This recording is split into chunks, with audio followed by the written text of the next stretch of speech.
Hello दोस्तों, Aaradhya race academy के YouTube channel में आप सभी का स्वागत है। दोस्तों, आरपीएससी द्वारा आयोजित आरएएस प्री भर्ती परीक्षा 2025 के नवीनतम पाठ्यक्रम के अनुसार मॉडल पेपर की टेस्ट सीरीज शुरू की गई थी, जिसमें अपना एक मॉडल पेपर है वो कंप्लीट हो चुका है। आज अपना इसमें दूसरा नंबर का मॉडल पेपर है। कुल 150 प्रश्न इसमें शामिल किए गए हैं और हूबहू आपको ऐसा ही पेपर है वो परीक्षा में देखने को मिलेगा। दोस्तों, अगर आपने अभी तक आराध्या रेस एकेडमी के यूट्यूब चैनल को सब्सक्राइब नहीं किया है तो सब्सक्राइब जरूर करें, बेल आइकन को दबाएं, वीडियो को लाइक और अपने दोस्तों के पास में शेयर जरूर करें। और अगर आपने पिछला मॉडल पेपर अगर नहीं देखा है तो आप प्लेलिस्ट में जाइए, वहां पे आपको फोल्डर मिल जाएगा आरएएस प्री मॉडल पेपर के नाम से, आपको वहां फोल्डर मिलेगा। तो आप वहां जाकर पिछले मॉडल पेपरों का टेस्ट है वो अवश्य दें। और दोस्तों, डिस्क्रिप्शन में भी आपको लिंक मिल जाएगा, तो आप वहां जाकर भी टेस्ट है वो दे सकते हैं। दोस्तों, पेपर का लेवल है वो बहुत शानदार लेवल है। शुरुआत में आपको दोस्तों थोड़े से इजी लेवल के प्रश्न है वो मिलेंगे, लेकिन 50 के बाद में दोस्तों बहुत ही शानदार लेवल के प्रश्न है वो मिलेंगे। ठीक है, देखिए यहाँ पे पहला प्रश्न है, रूपायण संस्थान जोधपुर का मुख्य कार्य है। बताइए, रूपायण संस्थान की स्थापना दोस्तों 1960 जोधपुर में की गई थी और इसका जो प्रमुख कार्य है वो है राजस्थानी कला का संकलन, राजस्थानी कला का संकलन करना। तो यहाँ पर सी नंबर का ऑप्शन बिल्कुल सही उत्तर हो जाएगा। आगे देखिए, सेकंड नंबर का प्रश्न है, युद्ध भूमि में जाते समय अपने पति द्वारा निशानी मांगने पर जिसने अपना शीश काटकर भेंट कर दिया था वह कौन थी। दोस्तों, वो थी हाड़ा रानी सलुम्बर के सरदार राव रतन सिंह चोंडावत की पत्नी थी। कौन? तो दोस्तों इसका राइट आंसर हो जाएगा वो है रानी हाड़ा। तो यहाँ पर अपना डी नंबर का ऑप्शन बिल्कुल सही उत्तर इसमें हो जाएगा, याद रखना। ठीक है, आगे देखिए दोस्तों, यहाँ पे 3 नंबर का प्रश्न है, वह किला जिसमें एक जैसे 9 महल है, वह किला कौन सा है जिसमें एक जैसे 9 महल है? तो वो है दोस्तों जयपुर में नाहरगढ़ का किला। वहां पर दोस्तों एक जैसे 9 महल है। तो यहाँ पर सी नंबर का ऑप्शन बिल्कुल सही उत्तर हो जाएगा। 1734 ईस्वी में सवाई जयसिंह सेकंड ने बनवाया था दोस्तों ये। ठीक है, आगे देखिए, यहाँ पे 4 नंबर का प्रश्न है, राजस्थान में कहां पर प्रसिद्ध मीनाकारी गहने बनाए जाते हैं? प्रसिद्ध मीनाकारी गहने हैं वो कहाँ बनाए जाते हैं? तो दोस्तों ये बनाए जाते हैं जयपुर में। ए नंबर का ऑप्शन बिल्कुल सही उत्तर हो जाएगा, जयपुर में। 5 नंबर का प्रश्न है, निम्न में से किसका चित्रण कपड़े पर नहीं किया जाता है? बताइए, किसका चित्रण कपड़े पर नहीं किया जाता है? दोस्तों इसका राइट आंसर हो जाएगा, देखिए, फड़ का किया जाता है, परचित्र का किया जाता है, पिछवाई का किया जाता है, पाने पाने दोस्तों ये कागज पर बनाए जाते हैं। ठीक है, तो यहाँ पर अपना इसमें राइट आंसर क्या हो जाएगा? डी नंबर का ऑप्शन बिल्कुल सही। बाकी इसमें तीनों कपड़े पर बनाए जाते हैं। 6 नंबर का प्रश्न है, 1857 की क्रांति में अंग्रेजों व जोधपुर की संयुक्त सेना को पराजित करने वाला कौन था शासक? बताइए, अंग्रेजों व जोधपुर की संयुक्त सेना को पराजित करने वाला जो शासक था वो था दोस्तों कौन? तो इसका राइट आंसर हो जाएगा आह्वा के ठाकुर खुशहाल सिंह। तो यहाँ पर अपना डी नंबर का ऑप्शन बिल्कुल सही उत्तर हो जाएगा। आगे देखिए, 7 नंबर का प्रश्न है, झाड़साई सिक्के किस राज्य से संबंधित है? दोस्तों झाड़साई सिक्के कहाँ के प्रचलित थे? तो दोस्तों ये जयपुर के। यहाँ पर बी नंबर ऑप्शन बिल्कुल सही, जयपुर। 8 नंबर का प्रश्न है, चंपानेर की संधि किन के मध्य हुई थी? चंपानेर की संधि है ये किस किस के मध्य हुई थी? तो दोस्तों ये मालवा और गुजरात के सुल्तानों के बीच हुई थी दोस्तों ये चंपानेर की संधि। यहाँ पर बी नंबर का ऑप्शन बिल्कुल सही उत्तर हो जाएगा। 9 नंबर का प्रश्न इसमें देखिए, मेवाड़ में रागमाला, रसिक प्रिया, गीत गोविंद जैसे विषयों पर लघु चित्र शैली किस शासक के काल में चरम सीमा पर पहुंची? मेवाड़ में रागमाला, रसिक प्रिया, गीत गोविंद जैसे विषयों पर लघु चित्र शैली किस शासक के काल में चरम सीमा पर पहुंची? तो इसका राइट आंसर हो जाएगा वो है दोस्तों महाराणा अमर सिंह प्रथम के समय ये पहुंची थी दोस्तों। राइट आंसर हो जाएगा यहाँ पर बी नंबर का ऑप्शन बिल्कुल सही उत्तर हो जाएगा। महाराणा अमर सिंह का काल माना जाता है 1597 से 1620 ईस्वी तक। ठीक है, यहाँ पर बी नंबर ऑप्शन बिल्कुल सही उत्तर इसमें हो जाएगा।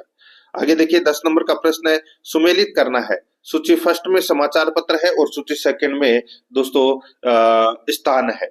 यहाँ पर आप देख सकते हैं दोस्तों, जय हिंद समाचार पत्र है, ये कहाँ से प्रकाशित होता था? तो दोस्तों ये कोटा से प्रकाशित होता था ये। ठीक है, और तरुण राजस्थान, दोस्तों तरुण राजस्थान जो समाचार पत्र है, ठीक है, ये इसका जो प्रकाशन है तरुण राजस्थान का। ठीक है, देखिए सबसे पहले मैं आपको बता देता हूँ राजस्थान केसरी, ठीक है। राजस्थान केसरी समाचार पत्र है, इसका जो प्रकाशन है वो वर्धा से किया गया था, ठीक है। और यहाँ पे नवीन राजस्थान, दोस्तों नवीन राजस्थान का प्रकाशन है वो 1922 में प्रारंभ किया गया था, किंतु 2023 में दोस्तों इसका नाम है वो तरुण राजस्थान है वो कर दिया था। तो यहाँ पर दोस्तों इसका जो राइट आंसर है वो क्या हो जाएगा दोस्तों, देखिए तरुण राजस्थान का हो जाएगा दोस्तों ब्यावर, और नवीन राजस्थान का हो जाएगा अजमेर, ठीक है। तो ये ब्यावर अजमेर में ही तो है। तो यहाँ पर अपना इसमें राइट आंसर क्या हो जाएगा, वो है 2 4 3 1, 2 4 3 1। कूट भाषा में अपन ऊपर उत्तर दें तो दोस्तों 2 4 3 1 यानी कि ए नंबर का ऑप्शन बिल्कुल सही उत्तर हो जाएगा। आगे देखिए 11 नंबर का प्रश्न है, विश्नोई संप्रदाय के प्रवर्तक गुरु जम्बेश्वर से संबंधित मुख्य स्थान है। तो दोस्तों गुरु जम्बेश्वर से संबंधित मुख्य स्थान है वो कौन सा है, इसका राइट आंसर हो जाएगा वो है दोस्तों मुकाम। ये तो सभी को पता होगा, डी नंबर का ऑप्शन बिल्कुल सही, मुकाम तलवा। 12 नंबर का प्रश्न है, इसमें देखिए कीर्ति स्तंभ प्रशस्ति के रचयिता थे, कीर्ति स्तंभ प्रशस्ति के रचयिता थे तो वो थे दोस्तों कवि अत्रि, यानी कि अत्रि कवि। डी नंबर का ऑप्शन बिल्कुल सही उत्तर हो जाएगा। आगे देखिए 13 नंबर का प्रश्न है, राजस्थान में राजनीतिक चेतना को सर्वप्रथम जन्म देने वाले थे, बताइए कौन थे राजस्थान में राजनीतिक चेतना को सर्वप्रथम जन्म देने वाले। तो दोस्तों इसका राइट आंसर हो जाएगा वो थे अर्जुन लाल सेठी। यहाँ पर बी नंबर का ऑप्शन बिल्कुल सही, अर्जुन लाल सेठी। 14 नंबर का प्रश्न है, केंद्रीय भेड़ एवं ऊन अनुसंधान संस्थान स्थापित है। तो दोस्तों कहां पर है ये केंद्रीय भेड़ एवं ऊन अनुसंधान संस्थान, तो दोस्तों ये है अविकानगर, अविकानगर टोंक में। तो यहाँ पर सी नंबर ऑप्शन बिल्कुल सही। नेक्स्ट है 15 नंबर का प्रश्न है, राजस्थान में वे 2 जिले जिनमें कोई नदी नहीं है। तो दोस्तों राजस्थान के वे जिले जिनमें कोई नदी नहीं है तो वो है बीकानेर एवं चूरू। यहाँ पर सी नंबर का ऑप्शन बिल्कुल सही उत्तर हो जाएगा। 16 नंबर का प्रश्न है, इसमें देखिए सोम कमला अंबा सिंचाई परियोजना किस जिले में स्थित है। सोम कमला अंबा सोम कमला अंबा सिंचाई परियोजना किस जिले में स्थित है, इसका राइट आंसर हो जाएगा ये डूंगरपुर में है। यहाँ पर ए नंबर का ऑप्शन बिल्कुल सही उत्तर हो जाएगा, डूंगरपुर में। 17 नंबर का प्रश्न है, इसमें देखिए राजस्थान सरकार ने कोविड-19 से निपटने के लिए किस ऐप को लॉन्च किया है जिसकी सहायता से राज्य के लोग ऑनलाइन परामर्श ले सकते हैं। राजस्थान सरकार ने कोविड-19 से निपटने के लिए किस ऐप को लॉन्च किया है जिसकी सहायता से राज्य के लोग ऑनलाइन परामर्श ले सकते हैं। तो दोस्तों इसका राइट आंसर हो जाएगा वो है दोस्तों इसमें, उस ऐप का नाम है आयु एवं सेहत, आयु एवं सेहत। ए नंबर का ऑप्शन बिल्कुल सही उत्तर इसमें हो जाएगा। आगे देखिए 18 नंबर का प्रश्न है, जहां लिग्नाइट पर आधारित ताप विद्युत ग्रहों का अस्तित्व होगा वे स्थान है। बताइए जहां लिग्नाइट पर आधारित ताप विद्युत ग्रहों का अस्तित्व होगा वह स्थान है। तो दोस्तों वो स्थान है यानी कि लिग्नाइट पर आधारित ताप विद्युत परियोजनाएं है वो कहाँ कहाँ है, तो वो है कपूडी, जालिफा और बरसिंहसर। तो यहाँ पर एक नंबर का ऑप्शन है वो इसका बिल्कुल सही उत्तर इसमें हो जाएगा। आगे देखिए यहाँ पे 19 नंबर का प्रश्न है, निम्न में से कौन सा युग्म जो पशु मेले से संबंधित सही है वो अपने को बताना है। पशु मेले से संबंधित कौन सा एक युग्म है वो सही है, वो दोस्तों अपने को यहाँ पर बताना है। दोस्तों देखिए बहुत ही अच्छा प्रश्न है, वो आप इसको कह सकते हैं। देखिए एक तरफ पशु मेला दे रखा है, दूसरी तरफ स्थान दे रखा है। मल्लीनाथ पशु मेला दोस्तों तिलवाड़ा बिल्कुल सही है, ठीक है। बाकी इसमें सारे के सारे हैं वो दोस्तों इसमें क्या दे रखे हैं, गलत दे रखे हैं, ठीक है। तो यहाँ पर अपना इसमें राइट आंसर क्या हो जाएगा, सिर्फ और सिर्फ इसमें एक ही सही है। तो यहाँ पर ए नंबर ऑप्शन बिल्कुल सही। 20 नंबर का प्रश्न है, इसमें भी देखिए निम्न में से कौन सा युग्म सही है, सिर्फ एक ही सही है, ठीक है। देखिए यहाँ पे कौन सी सहायक नदी है, ठीक है, किसकी सहायक नदी है वो भी है दोस्तों यहाँ पर दे रखा है। कोठारी, लूणी कोई लेना देना नहीं है, बनास की सहायक नदी है। सूकड़ी ये लूणी की सहायक नदी है, यहाँ पर बनास दे रखा है, गलत हो जाएगा, ठीक है। बाणगंगा, चंबल ये भी गलत हो जाएगा। जाखम, माही, तो दोस्तों जाखम है ये माही नदी की सहायक नदी है, तो ये इसमें बिल्कुल सही है। यहाँ पर सी नंबर का ऑप्शन राइट आंसर हो जाएगा। आगे देखिए 21 नंबर प्रश्न है, राजस्थान में विस्तृत रूप से प्राप्य अज्वलित ईंधन खनिज कौन सा है। तो दोस्तों वो ईंधन खनिज है अब्रक। तो यहाँ पर अपना इसमें सी नंबर का ऑप्शन राइट आंसर हो जाएगा अब्रक। आगे देखिए 22 नंबर प्रश्न है, निम्न में से प्रमुख विद्युत परियोजना है, तो प्रमुख विद्युत परियोजना कौन सी है दोस्तों? वो है इसमें इन सभी के अंदर से देखा जाए तो वो है चंबल परियोजना, ये प्रमुख विद्युत परियोजना है। तो यहाँ पर अपना इसमें ए नंबर ऑप्शन बिल्कुल सही उत्तर हो जाएगा। ठीक है, आगे देखिए यहाँ पे सागवान रोपण हेतु सबसे उपयुक्त जिले हैं। सागवान रोपण हेतु सबसे उपयुक्त जिले हैं तो वो कौन से हैं? तो दोस्तों दक्षिण के जिले यानी कि बांसवाड़ा और उदयपुर, बांसवाड़ा एवं उदयपुर। यहाँ पर अपना इसमें डी नंबर का ऑप्शन बिल्कुल सही उत्तर इसमें हो जाएगा। 24 नंबर का प्रश्न है, निम्नलिखित में से कौन सा राजस्थान सरकार का उद्योग नहीं है? बताइए कौन सा राजस्थान सरकार का उद्योग नहीं है? यहाँ पर देखिए Shri Ganganagar sugar mills limited, बिल्कुल राजस्थान सरकार का उद्योग है ये। राजस्थान स्टेट केमिकल वर्क्स टिडवाना, ये भी राजस्थान सरकार का उद्योग है। स्टेट वुलन मिल्स बीकानेर, ये भी राजस्थान सरकार का है। मॉडर्न फूड इंडस्ट्री लिमिटेड, ये दोस्तों निजी क्षेत्र की है, राजस्थान सरकार की नहीं है। तो यहाँ पर डी नंबर का ऑप्शन बिल्कुल सही उत्तर हो जाएगा। आगे देखिए यहाँ पे 25 नंबर का प्रश्न है, निम्न में से कौन सा युग्म सही है? कौन सा युग्म इसमें सही है वो बताना है। एक तरफ दोस्तों प्रतिशत मरुस्थल क्षेत्र राजस्थान दे रखा है, दूसरी तरफ प्रतिशत जनसंख्या राजस्थान दे रखा है। दोस्तों सीधा सा मैं आपको बताऊं, सिर्फ एक ही सही है। मरुस्थल का प्रतिशत कितना है? तो दोस्तों देखिए यहाँ पे 60% है, ये मरुस्थल का प्रतिशत है, और इसमें 40% जनसंख्या निवास करती है, यानी कि अपना पहला ही क्या है इसमें सही है। तो यहाँ पर ए नंबर का जो ऑप्शन है वो इसका बिल्कुल सही उत्तर हो जाएगा। आगे देखिए 26 नंबर का प्रश्न है, राजस्थान में शक्कर उद्योग के केंद्रों का सही समुच्चय क्या है? शक्कर उद्योग के केंद्रों का सही समुच्चय क्या है दोस्तों? तो ये सही समुच्चय है, देखिए श्री गंगानगर, भोपाल सागर और केशोरायपाटन, ये तीनों दोस्तों शक्कर उद्योग के केंद्रों का सही समुच्चय है। यहाँ पर डी नंबर का ऑप्शन बिल्कुल सही उत्तर इसमें हो जाएगा।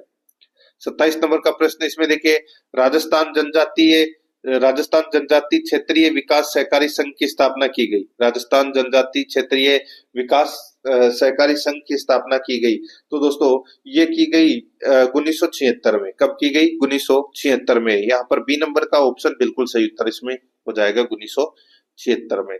28 नंबर का प्रश्न है, इसमें देखिए निम्नलिखित में से कौन से कथन राजस्थान राज्य लोकायुक्त के संबंध में सही है? बताइए। लोकायुक्त से संबंधित दोस्तों हर परीक्षा में 1 या 2 प्रश्न है वो अवश्य पूछे जाते हैं।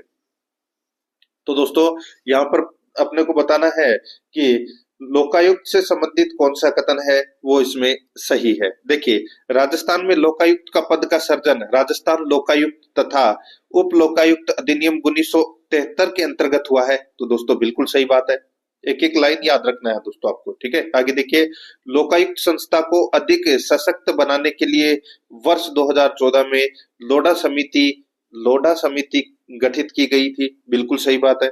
तीसरा देखिए दोस्तों, इसमें लोकायुक्त का कार्य लोक सेवकों के भ्रष्टाचार को नियंत्रित करना है। तो दोस्तों ये भी क्या है इसमें बिल्कुल सही है।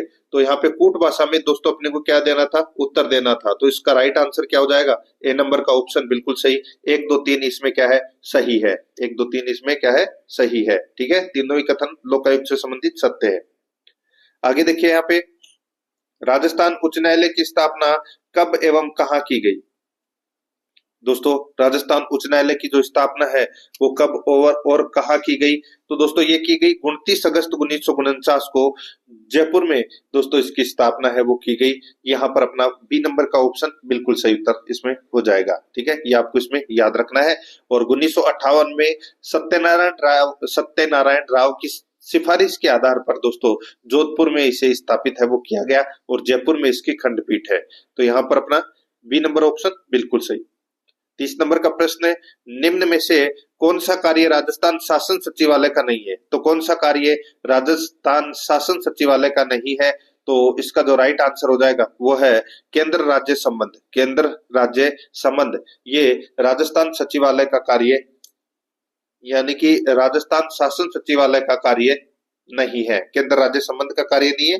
बाकी नीतियों का निर्माण करना, नीतियों का क्रियान्वयन और अंतर विभागीय समायोजन, ये तीनों कार्य हैं दोस्तों राजस्थान शासन सचिवालय के। तो यहाँ पर डी नंबर का ऑप्शन बिल्कुल सही। 31 नंबर का प्रश्न है, इसमें देखिए, पंडित जवाहरलाल नेहरू द्वारा राजस्थान में पंचायती राज का प्रारंभ कब किया गया? बताइए। पंडित जवाहरलाल नेहरू द्वारा राजस्थान में पंचायती राज कब प्रारंभ किया गया? तो दोस्तों ये प्रारंभ किया गया 2 अक्टूबर 1969 को, 2 अक्टूबर 1969 को। तो यहाँ पर बी नंबर का ऑप्शन बिल्कुल सही उत्तर इसमें हो जाएगा। आगे देखिए दोस्तों, यहाँ पे 32 नंबर का प्रश्न है, भारत मानवाधिकारों के संरक्षण हेतु मानव अधिकार अधिनियम संसद द्वारा कब पारित किया गया था? तो दोस्तों ये पारित किया गया था कब? तो ये 1993 में पारित किया गया था। सी नंबर का ऑप्शन बिल्कुल सही। आगे देखिए, यहाँ पे 33 नंबर का प्रश्न है, सौर ऊर्जा उत्पादन में राजस्थान का भारत में कौन सा स्थान है? सौर ऊर्जा की बात कर रहा हूं मैं यहाँ पे, ठीक है। तो दोस्तों सौर ऊर्जा उत्पादन में कर्नाटक के बाद राजस्थान का दूसरा स्थान आता है, ठीक है। तो यहाँ पर अपना इसमें राइट आंसर क्या हो जाएगा? वो है दूसरा स्थान। यहाँ पर बी नंबर का ऑप्शन बिल्कुल सही उत्तर इसमें हो जाएगा। आगे देखिए, कैबिनेट का एजेंडा कौन तैयार करता है? कैबिनेट का एजेंडा है वो कौन तैयार करता है? तो दोस्तों मुख्य सचिव करता है। यहाँ पर बी नंबर का ऑप्शन बिल्कुल सही, मुख्य सचिव करता है। नेक्स्ट 35 नंबर का प्रश्न है, दुग्ध उत्पादन हेतु गाय की प्रसिद्ध नस्ल है वो कौन सी है? तो दोस्तों वो है थारपारकर एवं राठी। थारपारकर एवं राठी ये गाय की प्रसिद्ध नस्लें हैं दूध उत्पादन हेतु। यहाँ पर ए नंबर का ऑप्शन बिल्कुल सही उत्तर हो जाएगा। 36 नंबर का प्रश्न इसमें देखिए, किस जिले के नींबू प्रसिद्ध हैं? किस जिले के नींबू प्रसिद्ध है? तो दोस्तों राइट आंसर हो जाएगा धौलपुर। धौलपुर जिले के दोस्तों नींबू है वो प्रसिद्ध है। यहाँ पर सी नंबर का ऑप्शन बिल्कुल सही उत्तर हो जाएगा। आगे देखिए, यहाँ पे 37 नंबर का प्रश्न है, किस फसल को राजस्थान का सफेद सोना कहते हैं? सफेद सोना ये कहते हैं दोस्तों कपास को, ठीक है। यहाँ पर बी नंबर ऑप्शन बिल्कुल सही। नेक्स्ट आगे देखिए, शहर जिसे प्राय राजस्थान की स्वर्ण नगरी के नाम से पुकारा जाता है, स्वर्ण नगरी के नाम से किसे पुकारा जाता है? तो दोस्तों ये जैसलमेर को। ये भी सीईटी में भी पूछा गया प्रश्न है। सी नंबर ऑप्शन बिल्कुल सही। आगे देखिए, राजस्थान पुष्प रोहिड़ा राजस्थान के किस भाग में सर्वाधिक पाया जाता है? रोहिड़ा बताइए कहां पर पाया जाता है? तो ये पश्चिमी राजस्थान में पाया जाता है। ए नंबर ऑप्शन बिल्कुल सही। आगे देखिए, यहाँ पे 40 नंबर का प्रश्न है, राजस्थान में किस शहर को सन सिटी के नाम से जाना जाता है? सन सिटी के नाम से दोस्तों जोधपुर को जाना जाता है। यहाँ पर ए नंबर ऑप्शन बिल्कुल सही। आगे देखिए, यहाँ पे 41 नंबर का प्रश्न है, देखिए, निम्न कथनों पर विचार कीजिए तथा नीचे दिए गए कूटों यानी कि कूट से अपने को सही उत्तर को क्या करना है? चुनना है, ठीक है। दोस्तों देखिए, इसमें देखिए, विक्रम संवत 58 ईस्वी पूर्व से आरंभ हुआ, बिल्कुल सही बात है। शक संवत 78 ईस्वी से आरंभ हुआ, ये भी बिल्कुल सही है। गुप्त काल 319 ईस्वी में आरंभ हुआ, ये भी बिल्कुल सही है। भारत में मुसलमान शासन का युग 1192 ईस्वी से प्रारंभ हुआ, दोस्तों बिल्कुल सही बात है। क्योंकि तराइन का द्वितीय युद्ध हुआ था, उसके बाद में मुस्लिम सत्ता है वो स्थापित हो गई थी भारत में। तो यहाँ पर अपना इसमें राइट आंसर क्या हो जाएगा? यहाँ पे चारों के चारों कथन है वो बहुत सत्य भी है, और दोस्तों आपकी परीक्षा के लिए भी महत्वपूर्ण है ये चारों की चारों लाइन है, ठीक है। तो यहाँ पर अपना इसमें राइट आंसर क्या हो जाएगा? ये सभी डी नंबर का ऑप्शन बिल्कुल सही उत्तर इसमें हो जाएगा। आगे देखिए दोस्तों, यहाँ पे 42 नंबर का प्रश्न है, निम्न में से किस एक पुरा स्थल से पाषाण संस्कृति से लेकर हड़प्पा सभ्यता तक के सांस्कृतिक अवशेष प्राप्त हुए हैं? तो दोस्तों इसका जो राइट आंसर हो जाएगा, ये प्राप्त हुए हैं दोस्तों कहां से? यानी कि किस एक पुरा स्थल से पाषाण संस्कृति से लेकर हड़प्पा सभ्यता तक के सांस्कृतिक अवशेष प्राप्त हुए हैं? तो इसका जो राइट आंसर हो जाएगा वो है दोस्तों इसमें मेहरगढ़। यहाँ पर बी नंबर का जो ऑप्शन है वो इसका बिल्कुल सही उत्तर हो जाएगा। ये कहां पर है? तो ये बलूचिस्तान पाकिस्तान में है, ये मेहरगढ़, ठीक है। तो यहाँ पर अपना इसमें बी नंबर का ऑप्शन बिल्कुल सही उत्तर हो जाएगा। 43 नंबर का प्रश्न इसमें देखिए, बुद्ध ने सर्वाधिक उपदेश दिए थे। दोस्तों बुद्ध ने सर्वाधिक उपदेश है वो कहां दिए थे? तो इसका राइट आंसर हो जाएगा सर्वाधिक उपदेश दोस्तों कौशल की राजधानी श्रीवस्ती में दी थी। श्रीवस्ती में सर्वाधिक उपदेश दिए थे। यहाँ पर बी नंबर का ऑप्शन बिल्कुल सही उत्तर इसमें हो जाएगा। और दोस्तों बुद्ध ने अपना जो प्रथम उपदेश वो सारनाथ में 5 ब्राह्मणों को दिया था, ये भी आपको इसमें याद रखना है, जिसे बौद्ध ग्रंथों में धर्म चक्र प्रवर्तन के नाम से जाना जाता है, ठीक है। तो यहाँ पर बी नंबर ऑप्शन बिल्कुल सही। 44 नंबर का प्रश्न इसमें देखिए, पहला गुप्त शासक है जिसने सिक्के जारी किए थे। तो दोस्तों पहला गुप्त शासक जिसने सिक्के जारी किए थे तो वो थे दोस्तों चंद्रगुप्त प्रथम। यहाँ पर बी नंबर का ऑप्शन बिल्कुल सही उत्तर हो जाएगा, चंद्रगुप्त प्रथम। 45 नंबर का प्रश्न है, इसमें देखिए मुगल मनसबदारी व्यवस्था के संदर्भ में निम्न कथनों पर विचार कीजिए। बहुत ही अच्छा प्रश्न है दोस्तों। मुगल मनसबदारी व्यवस्था के संदर्भ में निम्न कथनों पर अपने को क्या करना है, विचार करना है। दोस्तों देखिए यहाँ पे देखिए जात एवं सवार पद प्रदान किए जाते थे मुगल मनसबदारी व्यवस्था में। दोस्तों बिल्कुल सही बात है। आगे देखिए मनसबदार आनुवंशिक अधिकारी होते थे, तो दोस्तों बिल्कुल सही है। मनसबदारों के 3 वर्ग होते थे, तो दोस्तों ये भी बिल्कुल सही है। चौथा देखिए दीवान कार्यालय द्वारा इनको वेतन दिया जाता था, तो दोस्तों ये भी बिल्कुल सही है। तो यहाँ पर इसका जो राइट आंसर क्या हो जाएगा दोस्तों, इसमें तीनों के तीनों कथन है वो इसमें बिल्कुल सही उत्तर इसमें हो जाएगा। सॉरी, चारों के चारों कथन है वो इसमें बिल्कुल सही है। ठीक है, तो यहाँ पर अपना इसमें राइट आंसर क्या हो जाएगा, कूट भाषा में उत्तर देना था। सभी के सभी कथन है वो दोस्तों इसमें बिल्कुल सही है। ठीक है, तो यहाँ पर सी नंबर का ऑप्शन बिल्कुल सही उत्तर इसमें हो जाएगा। ये आपको इसमें याद रखना है। आगे देखिए दोस्तों, यहाँ पे 46 नंबर का प्रश्न है, 13वीं और 14वीं सदी ईस्वी में भारतीय किसान खेती नहीं करते थे। बताइए किसकी खेती नहीं करते थे? तो दोस्तों मक्का की खेती नहीं करते थे। मक्का की खेती नहीं करते थे 13वीं और 14वीं सदी में। ठीक है, तो यहाँ पर डी नंबर का ऑप्शन राइट आंसर हो जाएगा। गेहूं की करती थी, जौ की करते थे और चावल की करते थे। ठीक है, लेकिन मक्का की नहीं करते थे, तो यहाँ पर डी नंबर का ऑप्शन बिल्कुल सही। मक्का की खेती भारत में दोस्तों 15वीं सदी से प्रारंभ हुई है, ये भी आपको याद रखना है। डी नंबर ऑप्शन बिल्कुल सही। आगे देखिए यहाँ पे 47 नंबर का प्रश्न है। देखिए मध्ययुगीन भारत के धार्मिक इतिहास के संदर्भ में सूफी संत निम्नलिखित में से किस तरह के आचरण का निर्वाह करते थे? बताइए, बहुत ही अच्छा प्रश्न है दोस्तों। सूफी जो संत है वो किस तरह के आचरण का निर्वाह करते थे, वो अपने को दोस्तों यहाँ पर बताना है। ठीक है, देखिए यहाँ पे ध्यान साधना और श्वास नियमन का निर्वाह करते थे, बिल्कुल सही है। एकांत में कठोर यौगिक व्यायाम करते थे, बिल्कुल सही है।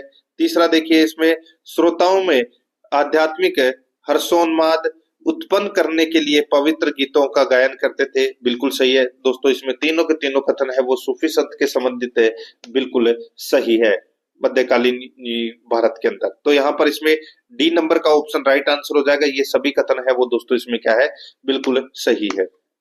आगे देखिए यहाँ पे 48 नंबर का प्रश्न है। इसमें देखिए निम्नलिखित में से कौन सा एक सही सुमेलित है? कौन सा एक है इसमें सही सुमेलित है, वो अपने को इसमें बताना है। दोस्तों अभी यहाँ पर आप देख सकते हैं, देखिए खुलदाबाद, यह खुलदाबाद दोस्तों खुलदाबाद है, ये औरंगजेब का मकबरा है। खुलदाबाद में औरंगजेब का मकबरा है, तो ये अपना गलत हो जाएगा। ठीक है, फतेहपुर सीकरी में क्या है? तो दोस्तों फतेहपुर सीकरी के अंदर शेख सलीम चिश्ती का मकबरा है। यहाँ पर एतमादुद्दौला का मकबरा दे रखा है, तो ये भी गलत हो जाएगा। आगरा के अंदर दोस्तों औरंगजेब का मकबरा, तो ये भी गलत हो जाएगा। आगरा के अंदर दोस्तों एतमाद-उद-दौला का मकबरा है, तो शुरुआत के अपने तीनों गलत हो गए। चौथा देखिए दिल्ली अब्दुल रहीम खाना का मकबरा, तो दोस्तों ये इसमें बिल्कुल सही है। तो यहाँ पर डी नंबर का ऑप्शन अपना राइट आंसर हो जाएगा। ये आपको इसमें याद रखना है। ठीक है, आगे देखिए यहाँ पे 50 नंबर का प्रश्न, सॉरी 49 नंबर का प्रश्न है। देखिए सूची फर्स्ट को सूची सेकंड से सुमेलित करना है। ठीक है, सूची फर्स्ट में स्मारक है और सूची सेकंड में निर्माता है। ठीक है दोस्तों, अब यहाँ पर आप देखिए इसमें अलाई दरवाजा दिल्ली का निर्माण किसने करवाया था? तो दोस्तों ये अलाउद्दीन खिलजी ने करवाया था। बुलंद दरवाजा फतेहपुर सीकरी में इसका निर्माण किसने करवाया था? तो इसका निर्माण अकबर ने करवाया था, ये भी बिल्कुल सही है। मोती मस्जिद आगरा, इसका निर्माण दोस्तों शाहजहां ने करवाया था, और मोती मस्जिद दिल्ली का निर्माण है वो दोस्तों औरंगजेब ने करवाया था। तो यहाँ पे चारों के चारों क्या है, सही सुमेलित है, 1 2 3 4। तो यहाँ पर इसमें ए नंबर का जो ऑप्शन है वो इसका बिल्कुल सही उत्तर इसमें हो जाएगा। ये आपको इसमें याद रखना है। आगे देखिए 50 नंबर का प्रश्न है, निम्नलिखित में से भारतीय राष्ट्रीय कांग्रेस के किस अधिवेशन में महात्मा गांधी ने कहा था, गांधी मर सकते हैं परंतु गांधीवाद सदैव बना रहेगा? गांधी मर सकते हैं परंतु गांधीवाद सदैव बना रहेगा। तो दोस्तों इसका जो राइट आंसर हो जाएगा वो है, किसने कहा था ये? तो दोस्तों ये कहा था महात्मा गांधी ने, गांधी मर सकते हैं परंतु गांधीवाद बना रहेगा। तो ये कराची अधिवेशन 1931 में कहा था दोस्तों गांधी जी ने। ठीक है, तो यहाँ पर इसका राइट आंसर क्या हो जाएगा, डी नंबर का ऑप्शन बिल्कुल सही उत्तर इसमें हो जाएगा।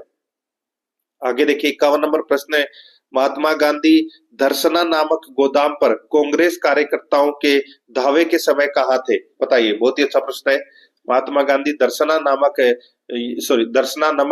गोदाम पर कांग्रेस कार्यकर्ताओं के धावे के समय कहाँ पर थे, तो दोस्तों ये थे कहाँ पर, तो ये यरवदा जेल में थे दोस्तों। यहाँ पर ए नंबर का ऑप्शन बिल्कुल सही उत्तर हो जाएगा, यरवदा जेल में थे, ये आपको इसमें याद रखना है। सविनय अवज्ञा आंदोलन के दौरान गांधी जी को गिरफ्तार करके यरवदा जेल में है वो भेज दिया गया था, ठीक है। और जब दरासना नामक गोदाम पर दावा किया था, ठीक है, उसका नेतृत्व दोस्तों सरोजनी नायडू ने किया था, ठीक है। तो ये आप यहाँ पे अपने को याद रखना है। अब अपने हाई लेवल के प्रश्न है वो शुरू हो रहे हैं। ए नंबर का ऑप्शन बिल्कुल सही उत्तर हो जाएगा। और अगर आपने आराध्या आरएस एकेडमी के यूट्यूब चैनल को दोस्तों सब्सक्राइब नहीं किया है तो एक बार सभी के सभी है वो चैनल को सब्सक्राइब जरूर करें, बेल आइकन को दबाएं ताकि नोटिफिकेशन है वो आपके पास में निरंतर पहुंचता रहे। और दोस्तों क्लास को लाइक नहीं किया है तो क्लास को लाइक करें और अपने दोस्तों के पास में फेसबुक व्हाट्सएप ग्रुप पे दोस्तों आपको शेयर जरूर करना है, लिंक को शेयर जरूर करना है। और दोस्तों हर 2-1 दिन में आपको एक मॉडल पेपर है वो जरूर मिलेगा, तो आप टेस्ट है वो देना है, आपको डिस्क्रिप्शन में उसका लिंक मिल जाएगा। और प्ले लिस्ट में भी दोस्तों आपको फोल्डर मिलेगा RS3 मॉडल पेपर के नाम से, वहां फोल्डर मिल जाएगा, ठीक है। देखिए सुमेलित करना है मित्रों, ठीक है। 19वीं सदी के कृषक विद्रोहों को उनके संबंध क्षेत्रों के साथ सुमेलित कीजिए, सूची फर्स्ट और सूची सेकंड। यानी कि अपने को यह बताना है कि कौन सा विद्रोह है वो दोस्तों कहां पर हुआ था। यहाँ पे आपको दोस्तों ये पता होना चाहिए। देखिए यहाँ पे कुकी विद्रोह, तो दोस्तों ये जो कुकी विद्रोह है ये कहाँ हुआ था, तो दोस्तों ये बंगाल में हुआ था। कहाँ हुआ था कुकी विद्रोह दोस्तों, ये कुकी विद्रोह देखिए यहाँ पे जो ये कुकी विद्रोह है, ठीक है, ये त्रिपुरा में हुआ था दोस्तों, ठीक है। कहाँ हुआ था ये कुकी विद्रोह, ये दोस्तों त्रिपुरा में हुआ था कुकी विद्रोह, ठीक है। और कुका विद्रोह हुआ था दोस्तों, ये पंजाब में हुआ था। कहाँ हुआ था, पंजाब में। और पाबना कृषक विद्रोह ये बंगाल में हुआ था दोस्तों। कहाँ हुआ था, बंगाल में। और बिरसा मुंडा विद्रोह ये दोस्तों बिहार झारखंड में हुआ था, ठीक है। एक बार फिर से बता देता हूँ, कुकी विद्रोह त्रिपुरा में हुआ था, कुका विद्रोह पंजाब में हुआ था, पाबना कृषक विद्रोह बंगाल में हुआ था, और बिरसा मुंडा विद्रोह ये दोस्तों बिहार झारखंड में हुआ था, ठीक है। तो यहाँ पर अपना सही उत्तर क्या हो जाएगा, वो है 4-1-2-3 4-1-2-3 अपना इसमें राइट आंसर हो जाएगा। यानी कि 4-1-2-3 कौन से ऑप्शन में है, डी नंबर का जो ऑप्शन है वो इसका बिल्कुल सही उत्तर इसमें हो जाएगा। 53 नंबर प्रश्न इसमें देखिए, भारतीय स्वाधीनता आंदोलन का सरकारी इतिहासकार कौन था। सरकारी इतिहासकार तो वो था दोस्तों इसमें SN सेन। तो यहाँ पर डी नंबर का ऑप्शन बिल्कुल सही उत्तर इसमें हो जाएगा। 54 नंबर का प्रश्न इसमें देखिए, निम्नलिखित में से कौन होम रूल आंदोलन से नहीं जुड़ा था। होम रूल आंदोलन से कौन नहीं जुड़ा था दोस्तों, इसमें देखिए CR दास है, ये होम रूल आंदोलन से नहीं जुड़े हुए थे। बाकी S Subramaniam Iyer, Annie Besant और BG तिलक ये तीनों होम रूल आंदोलन से जुड़े हुए थे। तो यहाँ पर इसमें ए नंबर का ऑप्शन बिल्कुल सही। 55 नंबर प्रश्न है, भारतीय राष्ट्रीय आंदोलन से संबंधित निम्नलिखित घटनाओं को पढ़िए और नीचे दिए गए कोड से घटनाओं के सही कालानुक्रम का अपने को क्या करना है, पता लगाना है, ठीक है। दोस्तों यहाँ पर देखिए घटनाएं दे रखी है, Cripps mission, cabinet mission plan, Bharat छोड़ो आंदोलन, वेवेल योजना। तो इसमें से आपको कौन कौन सी का पता है। सबसे पहले तो दोस्तों आपको एक चीज का पता होगा यहाँ पे, भारत छोड़ो आंदोलन। तो दोस्तों भारत छोड़ो आंदोलन तो अगस्त 1942 में प्रारंभ हुआ था, यानी कि 1942 इसमें मैं दोस्तों लिख देता हूँ, ठीक है। क्रिप्स मिशन आया था दोस्तों मार्च 1942 में, ठीक है। तो यहाँ पे मैं 1942 लिख देता हूँ। कैबिनेट मिशन प्लान आया था दोस्तों, ये मई 1946 में आया था। कब आया था, मई 1946 में। और वेवेल प्रस्ताव आया था, ये दोस्तों 1945 में आया था, जून 1945 में, ठीक है। अब दोस्तों यहाँ पे अपन काल कर्मानुसार इनको जमाए तो सबसे पहले क्या आएगा, देखिए क्रिप्स मिशन ये आया था मार्च 1942 में, ठीक है, ये मार्च 1942 में। और भारत छोड़ो आंदोलन देखिए दोनों 1942 है इसलिए, और ये भारत छोड़ो आंदोलन ये अगस्त में प्रारंभ हुआ था। तो यहाँ पे 1, 3, 4, 2, ठीक है, यही होगा 1, 3, 4, 2। कौन से ऑप्शन में है? यहाँ पर देखिए ए नंबर का जो ऑप्शन है वो इसका बिल्कुल सही उत्तर इसमें हो जाएगा। आगे देखिए यहाँ पे 56 नंबर का प्रश्न है। नीचे दो वक्तव्य यानी कि कथन ए और कारण आर दिए गए हैं, अपने को बताना है कूट भाषा के माध्यम से कि इनमें से कौन सा इसमें सत्य है। यहाँ पर आप देख सकते हैं कथन ए में देखिए दोस्तों, कांग्रेस ने साइमन कमीशन यानी कि साइमन कमीशन या आयोग का बहिष्कार किया था, बिल्कुल सही बात है। देखिए कारनार, साइमन आयोग में एक भी सदस्य भारतीय नहीं था, इसकी वजह से विरोध किया था, ये बहिष्कार किया था, तो ये भी बिल्कुल सही बात है। तो दोस्तों इसमें ए और आर दोनों कथन सही है और आर ए की सही व्याख्या भी करता है, तो यहाँ पर ए नंबर का ऑप्शन बिल्कुल सही उत्तर इसमें हो जाएगा। आगे देखिए दोस्तों यहाँ पे 57 नंबर का प्रश्न है, निम्नलिखित कथनों पर विचार कीजिए। दोस्तों आप यहाँ पर देख सकते हैं, दादा भाई नौरोजी की भारतीय राष्ट्रीय आंदोलन को सर्वाधिक प्रभावी देन थी की, बताइए। दोस्तों यहाँ पे ये प्रश्न है, बहुत शानदार लेवल का प्रश्न है, आप इसको कह सकते हैं दादा भाई नौरोजी की भारतीय राष्ट्रीय आंदोलन को सर्वाधिक प्रभावी देन थी की। दोस्तों अपने को कूट भाषा में भी उत्तर बताना है, ठीक है, कूट भाषा में भी अपने को उत्तर बताना है कि कौन सा इसमें सही है। तो दोस्तों यहाँ पर देखिए, उन्होंने इस बात को अभिव्यक्त किया था कि ब्रिटेन भारत का आर्थिक शोषण कर रहा है, ब्रिटेन भारत का आर्थिक शोषण कर रहा है। तो दोस्तों ये कथन है वो अपना क्या है, इसमें गलत है, या सॉरी सही है, ठीक है, ये प्रभावी देन थी दोस्तों। तो अपना पहला नंबर का कथन है वो दोस्तों इसमें क्या है, बिल्कुल सही है, ठीक है। तो यहाँ पर बाकी और है वो इसमें दोस्तों दोनों के दोनों कथन है वो इसमें गलत दे रखे हैं, अपने को ये बताना था कि कौन सा कथन सही है कूट भाषा में। तो इसका राइट आंसर हो जाएगा वो है केवल एक, ए नंबर का ऑप्शन है वो इसका बिल्कुल सही उत्तर इसमें हो जाएगा, ये आपको इसमें याद रखना है। आगे देखिए दोस्तों यहाँ पे 58 नंबर का प्रश्न है, भारतीय राष्ट्रीय कांग्रेस का लाहौर अधिवेशन, भारतीय राष्ट्रीय कांग्रेस का लाहौर अधिवेशन 1929 है, इतिहास में इसलिए बहुत प्रसिद्ध है क्योंकि, इतिहास में इसलिए बहुत प्रसिद्ध है क्योंकि, बताइए क्यों प्रसिद्ध है। तो ये तो दोस्तों आप सभी को पता होगा, यहाँ पर देखिए क्योंकि कांग्रेस ने पूर्ण स्वराज की मांग का एक संकल्प पारित किया था दोस्तों, ये लाहौर अधिवेशन 1929 में। तो यहाँ पे पहला नंबर का कथन सही है। देखिए दूसरा, इस अधिवेशन में उग्रवादियों एवं उदारवादियों के बीच झगड़े को सुलझा लिया गया, ये भी गलत हो जाएगा। इस अधिवेशन में दो राष्ट्रों की मांग के सिद्धांत को अस्वीकार करते हुए संकल्प पारित किया गया, तो ये भी गलत हो जाएगा। इसमें स्वराज की मांग का संकल्प पारित है वो किया गया था, तो यहाँ पर अपना इसमें राइट आंसर क्या हो जाएगा। देखिए इसमें सही कथन है वो अपने को बताना था, इसमें तो केवल एक ही सही है, तो यहाँ पर ए नंबर का जो ऑप्शन है वो इसका बिल्कुल सही उत्तर इसमें हो जाएगा। आगे देखिए दोस्तों यहाँ पे 59 नंबर का प्रश्न है, इसमें देखिए निम्नलिखित में से कौन सा कथन मोहम्मद अली जिन्ना के विषय में सही नहीं है, मोहम्मद अली जिन्ना के विषय में सही नहीं है, वो अपने को यहाँ पर बताना है। दोस्तों देखिए वे दो राष्ट्र सिद्धांत के समर्थक थे, बिल्कुल सही बात है। उन्होंने 1940 ईस्वी में मुस्लिम लीग के लाहौर के वार्षिक अधिवेशन की अध्यक्षता की थी, तो दोस्तों ये भी बिल्कुल सही है। उन्होंने असहयोग आंदोलन में भाग लिया था, ये कथन है वो दोस्तों इसमें गलत हो जाएगा। असहयोग आंदोलन में दोस्तों इन्होंने भाग नहीं लिया था मोहम्मद अली जिन्ना ने, ठीक है। तो ये अपना तीसरा नंबर का जो कथन है सी नंबर का, ये जिन्ना के संबंध में गलत है, ठीक है।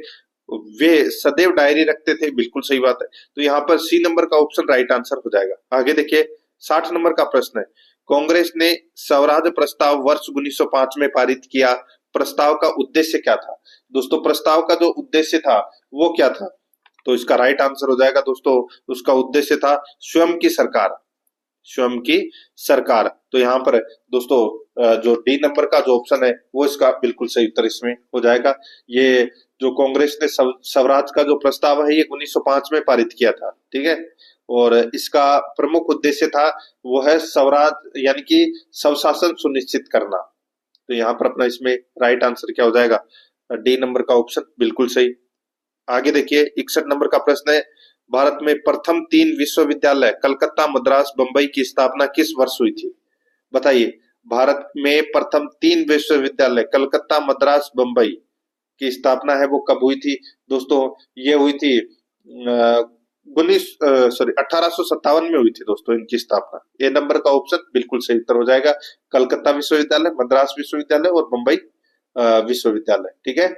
और इन तीनों विश्वविद्यालय की स्थापना के समय भारतीय गवर्नर जनरल थे वो लॉर्ड कैनिंग थे, ये भी आपको इसमें याद रखना है। तो यहाँ पर ए नंबर ऑप्शन बिल्कुल सही। आगे देखिए, वस्त्रों के लिए कपास की खेती का आरंभ सबसे पहले किया गया। बताइए, कपास की खेती का आरंभ है वो दोस्तों कहाँ पर किया गया? तो इसका राइट आंसर हो जाएगा दोस्तों, ये तो पता होना चाहिए आपको। तो इसका सही उत्तर हो जाएगा वो है दोस्तों इसमें भारत में किया गया था दोस्तों कपास की खेती का आरंभ सबसे पहले। यहाँ पर डी नंबर ऑप्शन बिल्कुल सही। 63 नंबर प्रश्न है, इसमें देखिए सूची फर्स्ट को सूची सेकंड से सुमेलित करना है। सूची फर्स्ट में समाचार पत्र है और सूची सेकंड में भाषा दे रखा है, ठीक है। दोस्तों देखिए यहाँ पे देख सकते हैं भारत मित्र समाचार पत्र है दोस्तों, भारत मित्र समाचार पत्र, ठीक है। तो ये भारत मित्र समाचार पत्र है, ये दोस्तों कहाँ से प्रारंभ किया गया? तो यानी कि कौन सी भाषा का ये समाचार पत्र है? तो ये दोस्तों हिंदी का है, हिंदी भाषा का ये समाचार पत्र है भारत मित्र। और राष्ट्रमत दोस्तों, राष्ट्रमत समाचार पत्र है ये मराठी भाषा का समाचार पत्र है। प्रजामित्र है ये दोस्तों गुजराती भाषा का है। और नायक है ये बंगाली भाषा का ये समाचार पत्र है। तो यहाँ पर अपना इसमें राइट आंसर क्या हो जाएगा? वो है 3-4-2-1, 3-4-2-1 अपना इसमें राइट आंसर हो जाएगा, यानी कि सी नंबर का ऑप्शन बिल्कुल सही उत्तर इसमें हो जाएगा। आगे देखिए दोस्तों, यहाँ पे 64 नंबर का प्रश्न है, निम्न कथनों पर मनन कीजिए। निम्न कथनों पर दोस्तों अपने को बताना है कि इनमें से कौन सा इसमें सही है, ठीक है। देखिए दोस्तों यहाँ पे देखिए कथन दे रखा है और कारण आर दे रखा है। देखिए, भारत की सार्वजनिक क्षेत्र की 14 तेल शोधनशालाओं में से 7 तट पर स्थित है। दोस्तों बिल्कुल सही है, 14 तेल शोधनशालाओं में से 7 तट पर स्थित है, बिल्कुल सही है। कारण आर देखिए, तटीय एवं अपतटीय तेल क्षेत्रों से बड़ी मात्रा में कच्चा तेल प्राप्त होता है। तो दोस्तों ये भी बिल्कुल सही है। इसमें देखिए दोनों कथन सही तो है, लेकिन आर ए की सही व्याख्या है वो नहीं करता है। तो कूट भाषा में अपने को उत्तर देना है। तो यहाँ पर देखिए इसका राइट आंसर क्या हो जाएगा? ए और आर दोनों सही है तथा आर ए की सही व्याख्या नहीं करता है। तो यहाँ पर बी नंबर का ऑप्शन बिल्कुल सही उत्तर हो जाएगा। आगे देखिए 65 नंबर का प्रश्न है, भारत में भू आकारों की रचना के संबंध में निम्नलिखित कथनों पर मनन कीजिए। दोस्तों यहाँ पर भू आकारों की रचना के संबंध में निम्नलिखित कथनों पर क्या करना है? विचार करना है, ठीक है। दोस्तों यहाँ पर देखिए बताना है कौन सा कथन सही है, कूट भाषा में अपने को उत्तर देना है। देखिए, संरचनात्मक दृष्टि से मेघालय पठार दक्कन पठार का ही विस्तारित भाग है, बिल्कुल सही बात है। कश्मीर घाटी की रचना एक है समभिन्नति में हुई है, ये भी बिल्कुल सही है। गंगा मैदान की रचना एक अग्रग्रत में हुई है, ये भी दोस्तों बिल्कुल सही है। तीन कथन तो इसमें सही है, चौथा और देख लेते हैं। हिमालय की उत्पत्ति भारतीय प्लेट, यूरोपीय प्लेट तथा चीनी प्लेट के त्रिकोणीय अभिसरण के फलस्वरूप हुई है। तो दोस्तों ये अपना इसमें क्या हो जाएगा? गलत हो जाएगा। यहाँ पर दोस्तों मैं आपको बताऊं, इसमें ये कथन है वो गलत हो जाएगा, ठीक है। और देखिए भारतीय प्लेट तिब्बती प्लेट के नीचे घुस गई थी, इसके फलस्वरूप जो मोड़ पैदा हुआ, ठीक है, उसके से दोस्तों हिमालय की उत्पत्ति है वो हुई थी, ठीक है। भारतीय प्लेट और तिब्बती प्लेट के अभिसरण से हुई है, ये आपको इसमें याद रखना है। तो यहाँ पर त्रिकोणीय नहीं है, यूरोपीय प्लेट का इसमें सिस्टम नहीं है। तो यहाँ पर इसमें दो ही प्लेट आनी चाहिए, एक तो तिब्बती प्लेट और एक भारतीय प्लेट, ठीक है। तो यहाँ पर चौथा नंबर का क्या हो जाएगा? गलत हो जाएगा। तो यहाँ पर 1 2 3 है वो क्या है? सही है। अपने को सही कथन बताना था, ए नंबर का ऑप्शन बिल्कुल सही उत्तर इसमें हो जाएगा। आगे देखिए 66 नंबर का प्रश्न है, भारत के ऊर्जा उत्पादन एवं उपभोग के संबंध में निम्नलिखित में से कौन सा कथन सही नहीं है? बताइए, भारत के ऊर्जा उत्पादन एवं उपभोग के संबंध में निम्नलिखित में से कौन सा कथन सही नहीं है? यहाँ पर देखिए, गत दशक में भारत में ऊर्जा उत्पादन के हासमान प्रवृत्ति लक्षित हुई है, बिल्कुल सही बात है। विश्व में प्रति व्यक्ति ऊर्जा उपभोग भारत में न्यूनतम है, ये भी बिल्कुल सही बात है। आगे देखिए, भारत में उत्पादित कुल व्यावसायिक ऊर्जा में गैर पारंपरिक ऊर्जा स्रोतों का योगदान 1% से कम है, ये गलत हो जाएगा दोस्तों। देखिए, गैर पारंपरिक ऊर्जा स्रोतों में योगदान है वो दोस्तों करीबन 19% है। कितना है? 19%। तो यहाँ पर 1% तो दोस्तों इसमें गलत हो जाएगा दोस्तों। बिजली से है, पन बिजली से 14%, नाभिकीय से 3% और अन्य से 1%। ठीक है, तो टोटल योगदान है वो दोस्तों इसमें 19% का है, 1% तो इसमें गलत दे रखा है। आगे देखिए, भारत में ऊर्जा का उपभोग करने वाला प्रमुखतम क्षेत्र उद्योग है, तो वो कौन सा है?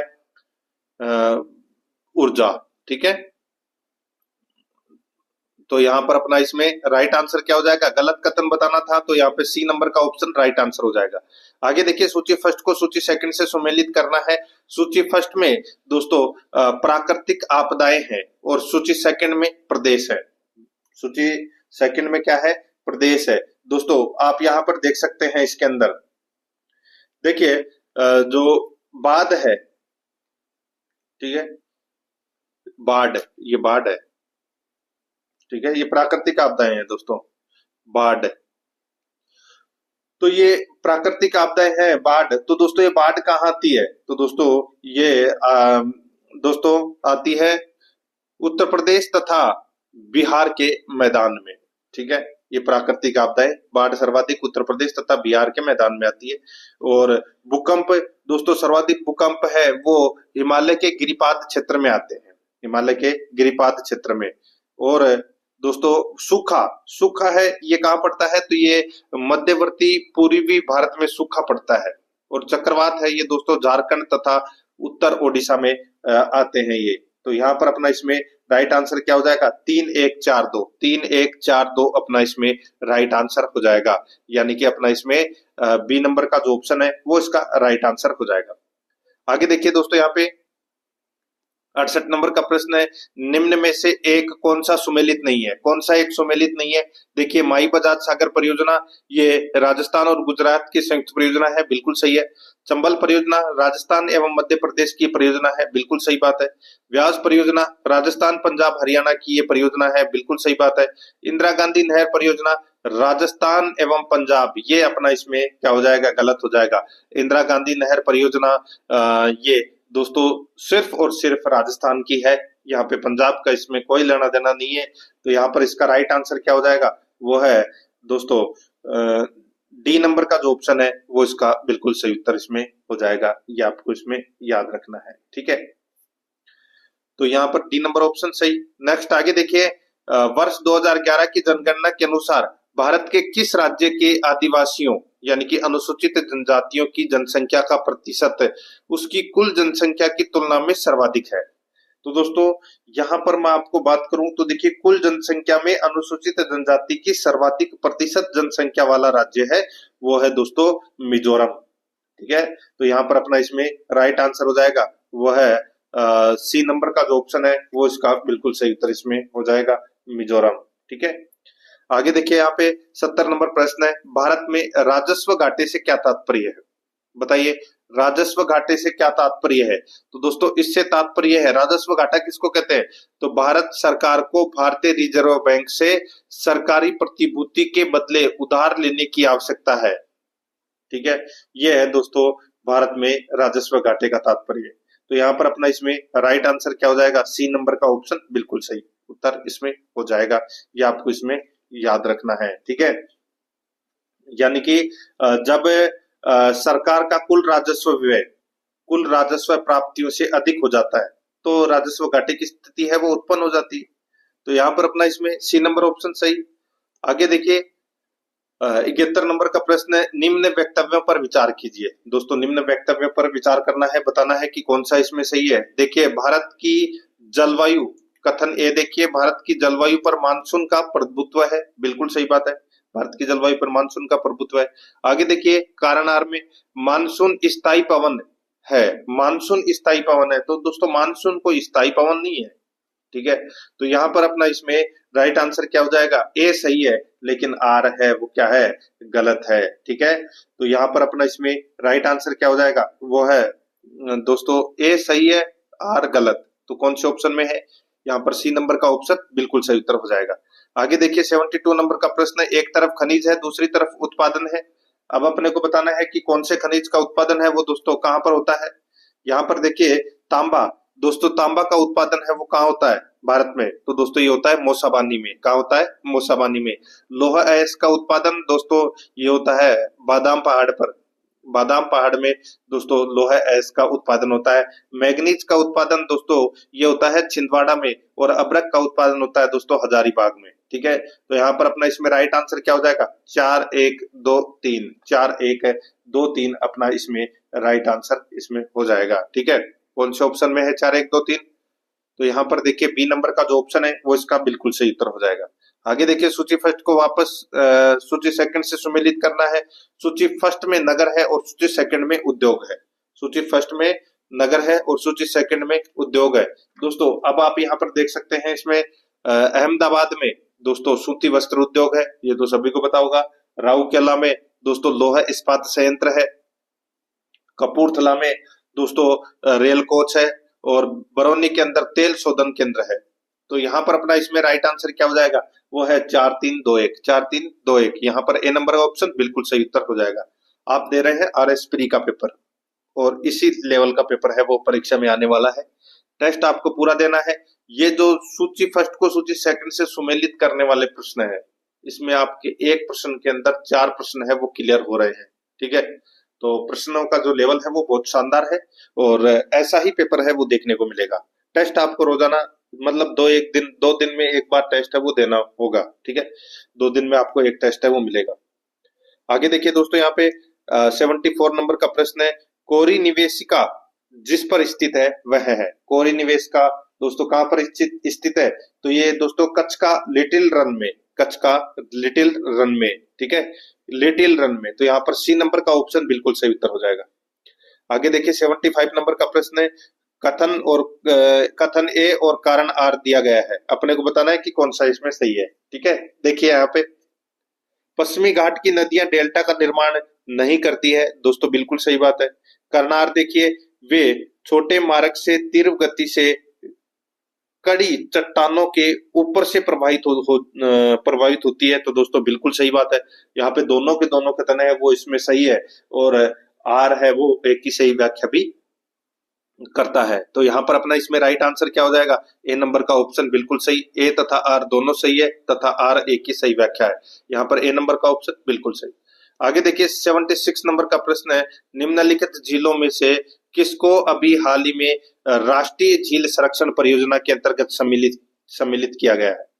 निम्नलिखित झीलों में से किसको अभी हाल ही में राष्ट्रीय झील संरक्षण परियोजना के अंतर्गत सम्मिलित किया गया है, तो दोस्तों वो है भीमताल, भीमताल को। तो यहाँ पर ए नंबर का ऑप्शन बिल्कुल सही उत्तर हो जाएगा, भीमताल, याद रखना, ठीक है। अच्छा प्रश्न है ये। आगे देखिए दोस्तों यहाँ पे 77 नंबर का प्रश्न है, सेतु समुद्रम परियोजना जिन्हें जोड़ती है वे है। दोस्तों सेतु समुद्रम परियोजना है ये मन्नार की खाड़ी और पाक की खाड़ी को जोड़ती है, ठीक है, मन्नार की खाड़ी और पाक की खाड़ी। तो यहाँ पर अपना इसमें राइट आंसर हो जाएगा डी नंबर का जो ऑप्शन है वो इसका बिल्कुल सही उत्तर हो जाएगा। आगे देखिए 78 नंबर का प्रश्न है, निम्नलिखित में से कौन सा देश है विश्व का सबसे अधिक केसर उत्पादन करने वाला देश है। तो सबसे अधिक केसर उत्पादन करने वाला देश है तो वो है ईरान। यहाँ पर डी नंबर का ऑप्शन बिल्कुल सही, ईरान। 79 नंबर प्रश्न है, निम्नलिखित में से कौन सबसे नवीन पर्वत श्रेणी है। सबसे नवीन पर्वत श्रेणी है तो वो है दोस्तों शिवालिक। यहाँ पर सी नंबर का जो ऑप्शन है वो इसका बिल्कुल सही उत्तर हो जाएगा, शिवालिक। अरावली मत कर देना दोस्तों, ठीक है, शिवालिक इसका राइट आंसर हो जाएगा। और दोस्तों शिवालिक श्रेणी को उप हिमालय एवं ब्रह्मा हिमालय भी है वो कहा जाता है, ठीक है। तो यहाँ पर अपना इसमें राइट आंसर हो जाएगा सी नंबर ऑप्शन बिल्कुल सही। आगे देखिए दोस्तों यहाँ पे 80 नंबर का प्रश्न है, निम्नलिखित कथनों पर विचार कीजिए। दोस्तों निम्नलिखित कथनों पर क्या करना है, विचार करना है, बताना है कि कौन सा इसमें सही है। देखिए, भारत में सर्वप्रथम अनाधिकृत जनगणना 1872 में प्रारंभ हुई, बिल्कुल सही बात है। लॉर्ड रिपन द्वारा सर्वप्रथम 10 वर्षीय अंतराल वाली पहली नियमित एवं अखिल भारतीय जनगणना वर्ष 1981 में प्रारंभ हुई, बिल्कुल सही बात है। 1981 में जो जनगणना हुई थी वो लॉर्ड रिपन के समय हुई थी, ठीक है। तो और देखिए तीसरा नंबर का कथन इसमें, वर्ष 1921 को जनसंख्या में ऋणात्मक वृद्धि के कारण इसे महान विभाजन वर्ष कहा जाता है, बिल्कुल सही बात है। चौथा देखिए, वर्ष 1981 की जनगणना में सर्वाधिक जनसंख्या दशकीय वृद्धि दर 56.2 दर्ज की गई थी। ये कथन है वो दोस्तों अपना क्या हो जाएगा, इसमें गलत हो जाएगा, गलत हो जाएगा दोस्तों। यहाँ पर देखिए दशकीय वृद्धि दर 56.2 बिल्कुल गलत हो जाएगा दोस्तों, ये तो कोई लेना देना ही नहीं है 56 का। तो यहाँ पर 1 2 3 कथन है वो इसमें क्या है, भारत की जनसंख्या के संबंध में अपने को बताना था कि कौन से कथन है वो सत्य है। तो 1 2 3 कथन सत्य है, यहाँ पर बी नंबर का ऑप्शन बिल्कुल सही उत्तर हो जाएगा। आगे देखिए 81 नंबर का प्रश्न है, देखिए भारत के जनगणना के वर्ष तथा लिंगानुपात को सही सुमेलित कीजिए। सूची फर्स्ट में वर्ष दे रखा है और सूची सेकंड में लिंगानुपात है। देखिए आप आरएस प्री की तैयारी कर रहे हैं और आरएस मैन की आपको करनी पड़ेगी अगर आप पेपर क्लियर कर लेते हैं तो। देखिए प्रश्न उसी हिसाब के आएंगे। देखिए यहाँ पे 1901 में जो भारत का जो लिंगानुपात था वो दोस्तों कितना था, तो दोस्तों वो था 972 था, याद रखना। देखिए देखते हुए चलना, 1901 में लिंगानुपात कितना था 972 और 1921 में था 955, ठीक है। 2001 में था 933 और 2011 में था 940, ठीक है। तो यहाँ पर अपना इसमें राइट आंसर क्या हो जाएगा, वो है दोस्तों इसमें कौन सा, तो 2 1 3 4, 2 1 3 4 अपना इसमें राइट आंसर हो जाएगा, यानी कि अपना इसमें ए नंबर का ऑप्शन बिल्कुल सही उत्तर हो जाएगा। आगे देखिए सूची फर्स्ट को सूची सेकंड से सुमेलित करना है। सूची फर्स्ट में राज्य है और सूची सेकंड में जनसंख्या घनत्व है। देखिए जनसंख्या घनत्व का प्रश्न है वो अभी सीईटी में पूछा गया प्रश्न है, ठीक है। देखिए केरल का जो जनघनत्व है वो दोस्तों कितना है, तो केरल का जनघनत्व है वो दोस्तों 859 व्यक्ति प्रति वर्ग किलोमीटर में निवास करते हैं, यानी कि ये केरल का जनघनत्व है, ठीक है। बिहार का जनघनत्व है वो दोस्तों 1102 व्यक्ति है प्रति वर्ग किलोमीटर में निवास करते हैं, यानी कि बिहार का जनसंख्या घनत्व 1102 है, ठीक है। पश्चिम बंगाल का है दोस्तों 1029, ये पश्चिम बंगाल का है। और उत्तर प्रदेश का है 828, उत्तर प्रदेश का कितना है 828। तो यहाँ पर अपना इसमें राइट आंसर क्या हो जाएगा, 3 1 3 1 4 2, ठीक है। 3 1 4 2 अपना इसमें राइट आंसर हो जाएगा, यानी कि डी नंबर का ऑप्शन बिल्कुल सही। आगे देखिए 83 नंबर का प्रश्न है, निम्नलिखित युग्मों पर विचार कीजिए। सूची फर्स्ट को सूची सेकंड से सुमेलित करना है। सूची फर्स्ट में इसरो के केंद्र है और सूची सेकंड में दोस्तों यहाँ पर स्थान दे रखा है, ठीक है। तो दोस्तों ये इसरो के केंद्र दे रखे हैं। सूची फर्स्ट में देखिए सेमीकंडक्टर लैब है, ये दोस्तों कहाँ है, तो दोस्तों ये चंडीगढ़ में है। कहाँ है, चंडीगढ़ में है सेमीकंडक्टर लैब। और इंफ्रारेड ऑब्जर्वेटरी दोस्तों ये कहाँ है, तो ये माउंट आबू में है दोस्तों। कहाँ है, माउंट आबू में। उत्तर पूर्वी अंतरिक्ष उद्योग केंद्र ये कहाँ पर है, तो दोस्तों ये शिलोंग में है। कहाँ है, शिलोंग में। और सोलर ऑब्जर्वेटरी ये कहाँ है, तो दोस्तों ये उदयपुर में है। कहाँ पर है, उदयपुर में है। तो यहाँ पर अपना इसमें राइट आंसर हो जाएगा 2 1 4 3, 2 1 4 3 अपना इसमें क्या हो जाएगा, सही उत्तर हो जाएगा 2 1 4 3। तो यहाँ पर ए नंबर का जो ऑप्शन है वो इसका बिल्कुल सही उत्तर इसमें हो जाएगा। 84 नंबर का प्रश्न इसमें देखिए, काहिरा का समय ग्रीनविच से 2 घंटा आगे है, अतः यह स्थित है। बताइए कौन से डिग्री पर स्थित है ये, काहिरा का समय ग्रीनविच से 2 घंटा आगे है अतः यह स्थित है। तो दोस्तों ये स्थित है कहाँ पर, तो ये 30 डिग्री पूर्वी देशांतर पर स्थित है। यहाँ पर बी नंबर का ऑप्शन बिल्कुल सही उत्तर हो जाएगा। आगे देखिए 85 नंबर का प्रश्न है, सूची फर्स्ट को सूची सेकंड से सुमेलित करना है। सूची फर्स्ट में लोहा इस्पात केंद्र है और सूची सेकंड में देश है। दोस्तों यहाँ पर आप देख सकते हैं इसमें हेल्मिटन, हेल्मिटन है ये दोस्तों लोहा इस्पात है, क्या है, केंद्र है। ठीक है, देखिए जो ये हेल्मिटन है वो कहाँ पर है, तो दोस्तों ये कनाडा में है। कहाँ पर है, कनाडा में। और बर्गिंगम, बर्मिंगम, ये तो दोस्तों पता ही होगा, ये यूनाइटेड किंगडम में है। और एसन, एसन कहाँ है, तो दोस्तों एसन जर्मनी में है। और अनसान कहाँ है, तो दोस्तों ये चीन में है। ठीक है, ये लोहा इस्पात केंद्र है। तो इस प्रश्न का राइट आंसर हो जाएगा 2 3 4 1, 2 3 4 1 इसका बिल्कुल सही उत्तर इसमें हो जाएगा। 2 1 4 3, ठीक है, सॉरी 2 3 4 1, ठीक है। तो यहाँ पर सी नंबर का ऑप्शन बिल्कुल सही। आगे देखिए 86 नंबर का प्रश्न है, भारतीय संविधान में मूल अधिकारों का विचार लिया गया है। मूल अधिकारों का जो विचार है वो कहाँ से लिया गया है, तो दोस्तों मूल अधिकार तो ये लिए गए हैं अमेरिका के संविधान से। तो यहाँ पर डी नंबर का जो ऑप्शन है वो इसका बिल्कुल सही उत्तर हो जाएगा, अमेरिका के संविधान से लिए गए हैं। आगे देखिए मनरेगा कार्यक्रम निम्नलिखित में से भारतीय संविधान के किस अनुच्छेद को लागू करने हेतु लाया गया है, तो दोस्तों इसका राइट आंसर हो जाएगा अनुच्छेद 43 को लागू करने के लिए लाया गया है। दोस्तों ये अनुच्छेद 43 में क्या है, तो ये मजदूरी एवं कुटीर उद्योग के प्रोत्साहन से संबंधित है ये। तो यहाँ पर अपना इसमें ए नंबर का ऑप्शन राइट आंसर हो जाएगा। आगे देखिए यहाँ पे 88 नंबर का प्रश्न है, गणतंत्रीय अवधारणा से संबंधित निम्नांकित में से कौन सा एक नहीं है, सही नहीं है। बताइए कौन सा एक सही नहीं है, वो अपने को यहाँ पर बताना है। ठीक है, क्या पूछा गया है, गणतंत्रीय अवधारणा से संबंधित कौन सा एक कथन सही नहीं है। देखिए एक राज्य जिसमें जनता सर्वोच्च हो, बिल्कुल सही बात है। सर्वोच्च शक्ति निर्वाचित प्रधान में निहित हो, तो दोस्तों ये भी बिल्कुल सही है। सर्वोच्च शक्ति एक राजा के समान एक ही व्यक्ति में निहित हो, तो दोस्तों ये इसमें क्या हो जाएगा, गलत हो जाएगा। दोस्तों गणतंत्रीय अवधारणा वाली सरकार में जनता सर्वोच्च होती है और यह एक ऐसी सरकार होती है जिसमें जनता द्वारा निर्वाचित प्रतिनिधि भाग लेते हैं। यहाँ पे एक ही व्यक्ति है, वो इसमें गलत हो जाएगा। और दोस्तों इसमें देखिए एक ऐसी सरकार जो जनता द्वारा निर्वाचित प्रतिनिधियों की हो, तो दोस्तों ये बिल्कुल सही है। तो यहाँ पर सी नंबर का ऑप्शन राइट आंसर हो जाएगा क्योंकि ये गलत दे रखा है। आगे देखिए 89 नंबर प्रश्न है, निम्नलिखित में से कौन सा विषय धन विधेयक के उपबंध में सम्मिलित नहीं किया गया है। बताइए कौन सा विषय धन विधेयक के उपबंध में सम्मिलित नहीं किया गया है, तो इसका जो राइट आंसर हो जाएगा वो है कौन सा, तो दोस्तों इसका जो राइट आंसर हो जाएगा वो है इसमें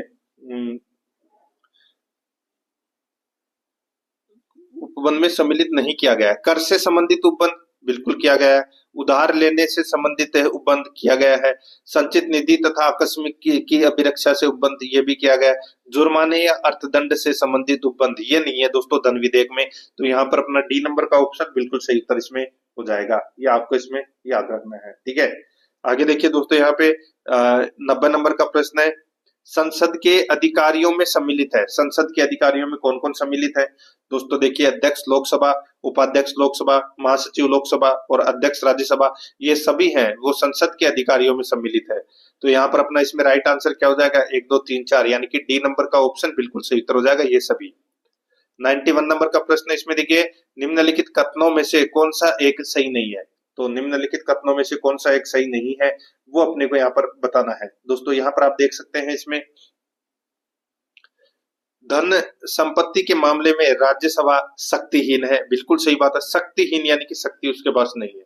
आगे देखिए धन विधेयक की शुरुआत राज्यसभा में होती है, तो ये कथन दोस्तों अपना क्या हो जाएगा इसमें गलत हो जाएगा। धन विधेयक की जो शुरुआत है वो दोस्तों सर्वप्रथम कहाँ होती है, तो वो लोकसभा में होती है। तो यहाँ पर अपना इसमें राइट आंसर क्या हो जाएगा, देखिए दूसरा नंबर का कथन है वो ही, यानी कि बी नंबर का कथन ही अपना राइट आंसर हो जाएगा। बाकी देखिए लोकसभा द्वारा पारित किए जाने के बाद राज्यसभा को 14 दिनों के भीतर विधेयक को पारित करना होता है। राज्यसभा अगर मान लो धन विधेयक को पारित नहीं करती है, ठीक है, राज्यसभा किसी धन विधेयक को पारित कर सकती है अथवा कतिपय सिफारिशों के साथ उसे लोकसभा को लौटा सकती है, तो लौटा सकती है, लेकिन अगर वापस अगर वो धन विधेयक भेज दिया जाता है तो अगर 14 दिन के अंदर अगर पारित नहीं करते हैं तो वो स्वतः पारित मान लिया जाता है। तो यहाँ पर अपना इसमें राइट आंसर हो जाएगा धन विधेयक की शुरुआत है वो राज्यसभा में होती है, ये कथन गलत दे रखा है, लोकसभा में होती है, बी नंबर ऑप्शन बिल्कुल सही। आगे देखिए 92 नंबर का प्रश्न है, भारतीय संविधान द्वारा प्रदत्त निम्न में से कौन सा अधिकार गैर नागरिकों को भी उपबंध करता है? गैर नागरिकों को भी उपबंध करता है। तो दोस्तों वो है, यानी कि गैर नागरिकों को भी उपलब्ध है।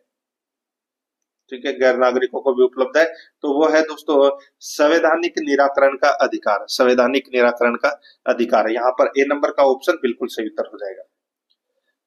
आगे देखिए, ये विदेशों को भी प्राप्त है। आगे देखिए, निम्नलिखित कथनों में से कौन सा एक सही नहीं है? कौन सा एक सही नहीं है वो अपने को दोस्तों यहाँ पर बताना है। सर्वोच्च न्यायालय का गठन 1985 ईस्वी में हुआ था, बिल्कुल सही बात है। सर्वोच्च न्यायालय देश की उच्चतम अदालत है जिसमें अपील की जाती है, दोस्तों बिल्कुल सही बात है। सर्वोच्च न्यायालय कोर्ट मार्शल को छोड़ अन्य किसी भी उच्च न्यायालय या अदालतों की सुनवाई कर सकता है, तो दोस्तों ये बिल्कुल सही है। ठीक है, तीनों कथन है वो इसमें सही है। चौथा देखिए, इसमें सर्वोच्च न्यायालय कोर्ट मार्शल के साथ अन्य किसी भी उच्च न्यायालय या अदालतों की सुनवाई कर सकता है, तो दोस्तों ये अपना इसमें क्या हो जाएगा? गलत कथन हो जाएगा। गलत कथन दोस्तों, इसमें सर्वोच्च न्यायालय कोर्ट मार्शल के साथ अन्य किसी भी न्यायालय अदालत की सुनवाई है वो दोस्तों इसमें नहीं कर सकता। ठीक है, ये आपको इसमें विशेष तौर पर याद रखना है। कोर्ट मार्शल को छोड़ सर्वोच्च न्यायालय है वो कोर्ट मार्शल को छोड़ के अन्य किसी भी उच्च न्यायालय या न्यायालयों की अदालत की सुनवाई है वो कर सकता है, लेकिन कोर्ट मार्शल को छोड़कर। ठीक है, तो ये अपना इसमें गलत हो जाएगा। डी नंबर का ऑप्शन राइट आंसर हो जाएगा इसमें। आगे देखिए 94 नंबर का प्रश्न है, भारत में नियोजित अर्थव्यवस्था आधारित है। नियोजित अर्थव्यवस्था आधारित है, तो दोस्तों ये किस पर आधारित है? ये आधारित है मिश्रित अर्थव्यवस्था पर। तो यहाँ पर डी नंबर का ऑप्शन राइट आंसर हो जाएगा, मिश्रित अर्थव्यवस्था पर। आगे देखिए, पीत क्रांति संबंधित है उत्पादन से, तो दोस्तों ये तिलहन उत्पादन से संबंधित है। सी नंबर ऑप्शन सही। 96 नंबर प्रश्न है, वह कौन सा बैंक है जिसने कृषकों के पास आसानी से पहुंचने के लिए किसान क्लब बनाए हैं? तो दोस्तों वो है इसमें क्षेत्रीय ग्रामीण बैंक। ए नंबर का ऑप्शन बिल्कुल सही उत्तर इसमें हो जाएगा। आगे देखिए 97 नंबर का प्रश्न है, देखिए निम्नलिखित में से कौन सा मानदंड भारत में किसी अधिवास को नगरीय केंद्र परिभाषित करने के लिए स्वीकार नहीं किया गया है? तो वो है दोस्तों इसमें भौतिक विस्तार। ए नंबर का जो ऑप्शन है वो इसका बिल्कुल सही उत्तर इसमें हो जाएगा। आगे देखिए 98 नंबर का प्रश्न है, वित्त आयोग राष्ट्रपति को संस्तुति भेजने में मुख्य रूप से संबंधित है। बताइए, वित्त आयोग राष्ट्रपति को संस्तुति भेजने में मुख्य रूप से संबंधित है, तो दोस्तों इसका जो राइट आंसर हो जाएगा वो है इसमें राज्यों को दिए जाने वाले अनुदान के सिद्धांत से, राज्यों एवं केंद्र के बीच करों के बंटवारे से। तो दोस्तों इसका राइट आंसर हो जाएगा दोनों से। तो यहाँ पर डी नंबर ऑप्शन बिल्कुल सही उत्तर इसमें हो जाएगा। आगे देखिए दोस्तों, यहाँ पे 100 नंबर का प्रश्न है, निम्नलिखित में से कौन सा एक युग्म सुमेलित नहीं है? तो दोस्तों कौन सा एक युग्म है वो सुमेलित नहीं है, वो दोस्तों अपने को यहाँ पर बताना है। दोस्तों देखिए यहाँ पे ईपीजेड, ये निर्यात प्रोत्साहन। दोस्तों ईपीजेड है ये निर्यात प्रोत्साहन से बिल्कुल सही बात है। एक्जिम स्किन, ये निर्यात परिधान। दोस्तों एक्जिम स्किन ये निर्यात आयात परिधान से संबंधित है, बिल्कुल सही बात है। एग्जिट पॉलिसी, एग्जिट पॉलिसी दोस्तों ये आयात नियंत्रक, ये गलत हो जाएगा दोस्तों। ये एग्जिट पॉलिसी है ये निर्यात नीति से संबंधित है। ठीक है, और ये लरम्स, ये धन विनियमितता से संबंधित है। तो यहाँ पर अपना इसमें right answer C number option हो जाएगा। आगे देखिए 101 नंबर का प्रश्न है, निम्नलिखित में से कौन सुमेलित है? कौन सुमेलित है, कूट भाषा में उत्तर देना है। दोस्तों यहाँ पर देखिए हरित क्रांति, तिलहन के उत्पादन में वृद्धि, तो ये तो गलत हो जाएगा दोस्तों। तिलहन के उत्पादन में वृद्धि से संबंधित पीली क्रांति होती है, तो पहला गलत हो जाएगा। नीली क्रांति, कृषि के खाद्यान्न उत्पादन में वृद्धि, तो ये भी गलत हो जाएगा दोस्तों। यहाँ पर जो नीली क्रांति है, ठीक है, वो दोस्तों इसमें गलत दे रखा है। और गुलाबी क्रांति, दोस्तों जो गुलाबी क्रांति है ये किससे संबंधित है? तो ये झींगा मछली के उत्पादन में वृद्धि से संबंधित है, और नीली क्रांति भी मछली से संबंधित है, लेकिन यहाँ पे गुलाबी क्रांति है वो झींगा मछली के उत्पादन वृद्धि से संबंधित है, तो ये गलत हो जाएगा। सॉरी, पर ये सही है, दूसरा गलत है इसमें। ठीक है, श्वेत क्रांति दुग्ध उत्पादन में वृद्धि से संबंधित है, बिल्कुल सही बात है। तो यहाँ पर अपना इसमें राइट आंसर क्या हो जाएगा, वो है 3 और 4 ही इसमें क्या है, सत्य है। 3 और 4 यानी कि सी नंबर का ऑप्शन बिल्कुल सही उत्तर इसमें हो जाएगा। ये आपको इसमें याद रखना है। आगे देखिए दोस्तों, यहाँ पे 102 नंबर का प्रश्न है, न्यूनतम समर्थन मूल्य का निर्धारक है। न्यूनतम समर्थक मूल्य का निर्धारक है तो वो है दोस्तों कृषि लागत एवं मूल्य आयोग। यहाँ पर सी नंबर का ऑप्शन बिल्कुल सही उत्तर हो जाएगा। 103 नंबर प्रश्न है, वह कौन सा वित्तीय वर्ष है जिसमें सार्वजनिक उद्यमों को विनिवेश आरंभ हुआ है। यानी कि सार्वजनिक उद्योगों का या उद्यमियों का विनिवेश आरंभ हुआ है। तो यहाँ पर इसका राइट आंसर हो जाएगा वो है दोस्तों 1991-92। बी नंबर का ऑप्शन बिल्कुल सही उत्तर हो जाएगा। 104 नंबर का प्रश्न है, इसमें देखिए गेट का तात्पर्य क्या है।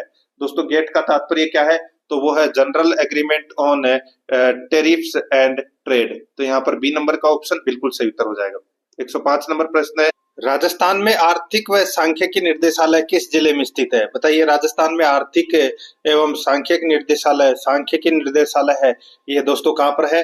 तो इसका जो राइट आंसर हो जाएगा वो है दोस्तों जयपुर में। कहाँ पर है, जयपुर में। बी नंबर का ऑप्शन बिल्कुल सही उत्तर हो जाएगा, जयपुर में ये है। ठीक है, आगे देखिए दोस्तों, यहाँ पे 106 नंबर का प्रश्न है, राजस्थान के आर्थिक सर्वेक्षण 2023-24 के अनुसार स्थिर मूल्यों पर राजस्थान में प्रति व्यक्ति आय कितनी है। स्थिर मूल्यों पर प्रति व्यक्ति आय है वो है दोस्तों कितनी, तो 90,831 है। ये स्थिर मूल्यों पर प्रति व्यक्ति आय है। यहाँ पर ए नंबर का ऑप्शन बिल्कुल सही उत्तर हो जाएगा।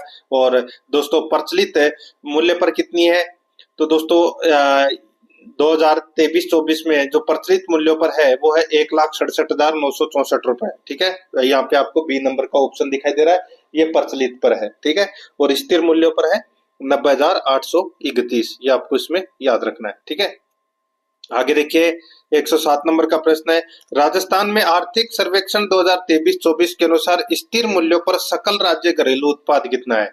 तो सकल राज्य घरेलू उत्पाद कितना है स्थिर मूल्यों पर पूछा है। तो दोस्तों स्थिर मूल्यों पर है कितना, तो वो है 15.28 लाख करोड़। 15.28 लाख करोड़। ठीक है, ये देखिए यहाँ पे क्या पूछा है, स्थिर मूल्यों पर। ठीक है, 2023-24 के अनुसार।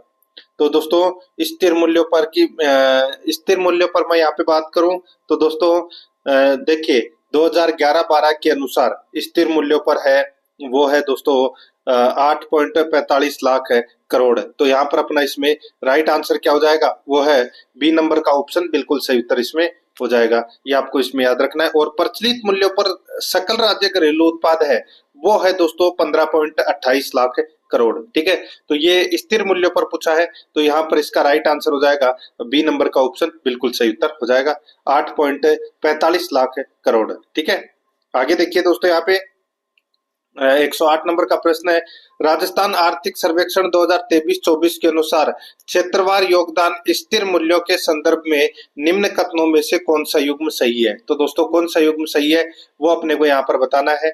देखिए स्थिर मूल्यों पर पूछा है तो उद्योग का प्रतिशत दोस्तों 29.84 है। उद्योग का प्रतिशत 29.84 है, तो दोस्तों ये बिल्कुल सही है।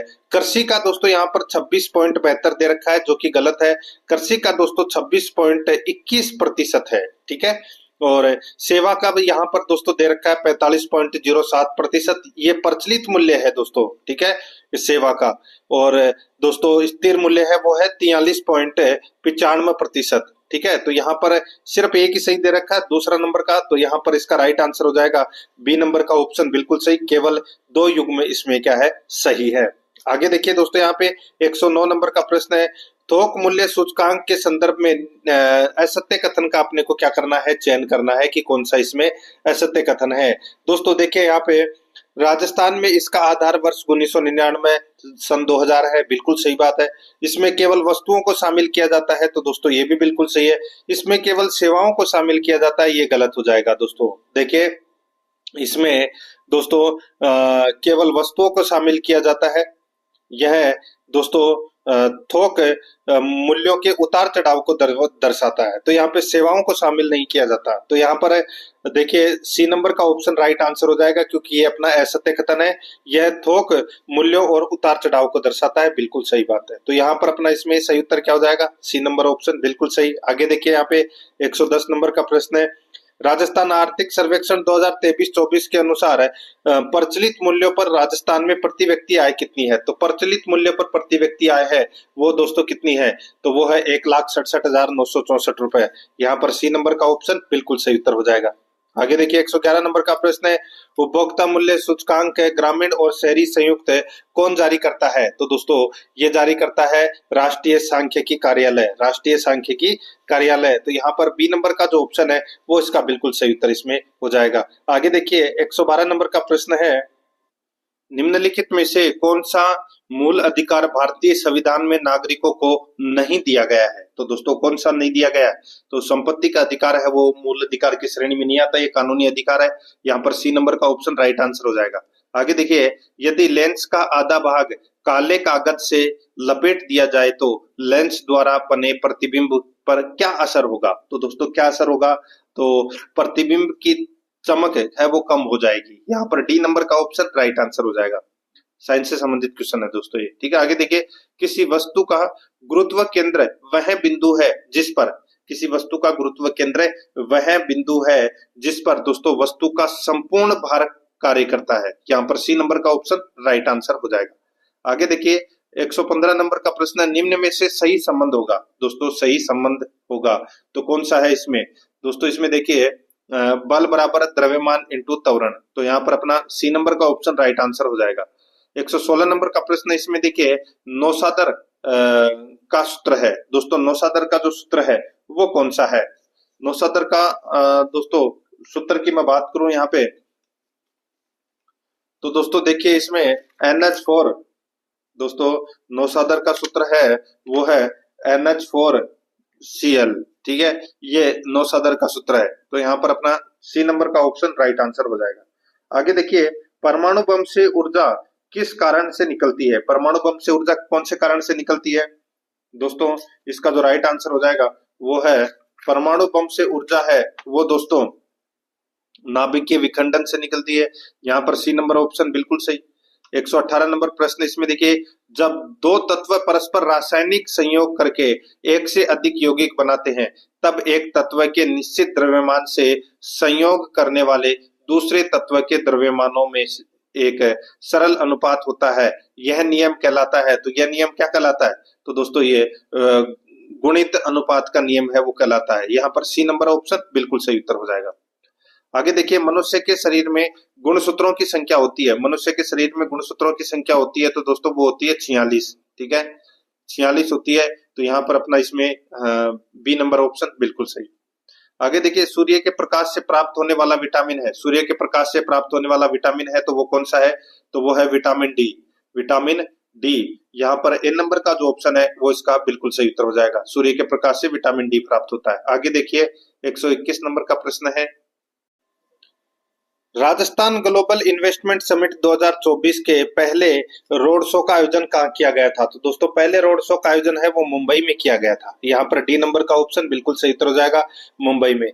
आगे देखिए, हाल ही में ब्यूटी पेजेंट मिसेज राजस्थान 2024 का खिताब किसने जीता? तो दोस्तों ब्यूटी पेजेंट मिसेज राजस्थान 2024 का खिताब है वो दोस्तों सलोनी वर्मा ने जीता। यहाँ पर सी नंबर का ऑप्शन बिल्कुल सही, सलोनी वर्मा ने। आगे देखिए दोस्तों, यहाँ पे 123 नंबर का प्रश्न है। जवाहर कला केंद्र जयपुर द्वारा किस 2 दिवसीय कला उत्सव का आयोजन किया जा रहा है? तो दोस्तों ये किया जा रहा है कल्चरल कारवा का। तो यहाँ पर बी नंबर ऑप्शन बिल्कुल सही। नेक्स्ट आगे देखिए, उप मुख्यमंत्री दिया कुमारी ने प्रस्तावित है 2406 किलोमीटर के कितने नए ग्रीनफील्ड एक्सप्रेसवे के निर्माण की DPR को स्वीकृति प्रदान की है? तो दोस्तों इसका जो राइट आंसर हो जाएगा वो है कितने की? तो दोस्तों इसका जो राइट आंसर हो जाएगा वो है देखिए 12, 10, 8, 6। तो दोस्तों इसका राइट आंसर हो जाएगा 8, ठीक है। सी नंबर का ऑप्शन बिल्कुल सही, 8। आगे देखिए, पेरिस पैरालंपिक 2024 में 10 मीटर एयर राइफल में राजस्थान के किस खिलाड़ी ने स्वर्ण पदक जीता? पैरालंपिक के अंदर दोस्तों पैरा ओलंपिक के अंदर अवनी लेखरा ने है वो स्वर्ण पदक जीता। ए नंबर का ऑप्शन बिल्कुल सही उत्तर हो जाएगा।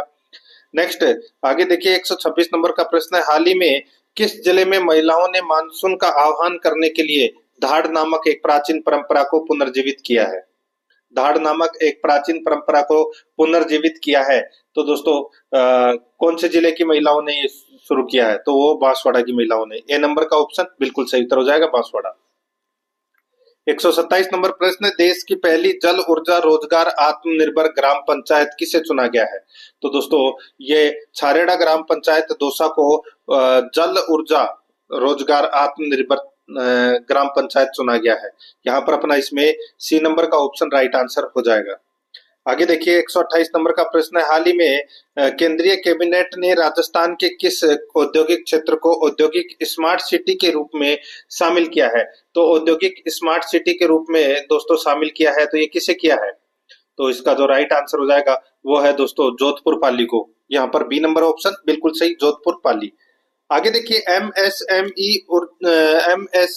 मंत्रालय का राज्य में टेक्नोलॉजी सेंटर कहाँ बनाया जाएगा? तो दोस्तों राज्य में टेक्नोलॉजी सेंटर है वो दोस्तों जयपुर में बनाया जाएगा। डी नंबर का ऑप्शन बिल्कुल सही उत्तर हो जाएगा। आगे देखिए राजस्थान सरकार द्वारा किस स्थान पर सौर ऊर्जा परियोजना के लिए भूमि आवंटित की गई है? तो दोस्तों सौर ऊर्जा परियोजना के लिए भूमि आवंटित है वो दोस्तों कहाँ की गई है? तो दोस्तों इसका जो राइट आंसर हो जाएगा वो है इसमें कहाँ पर?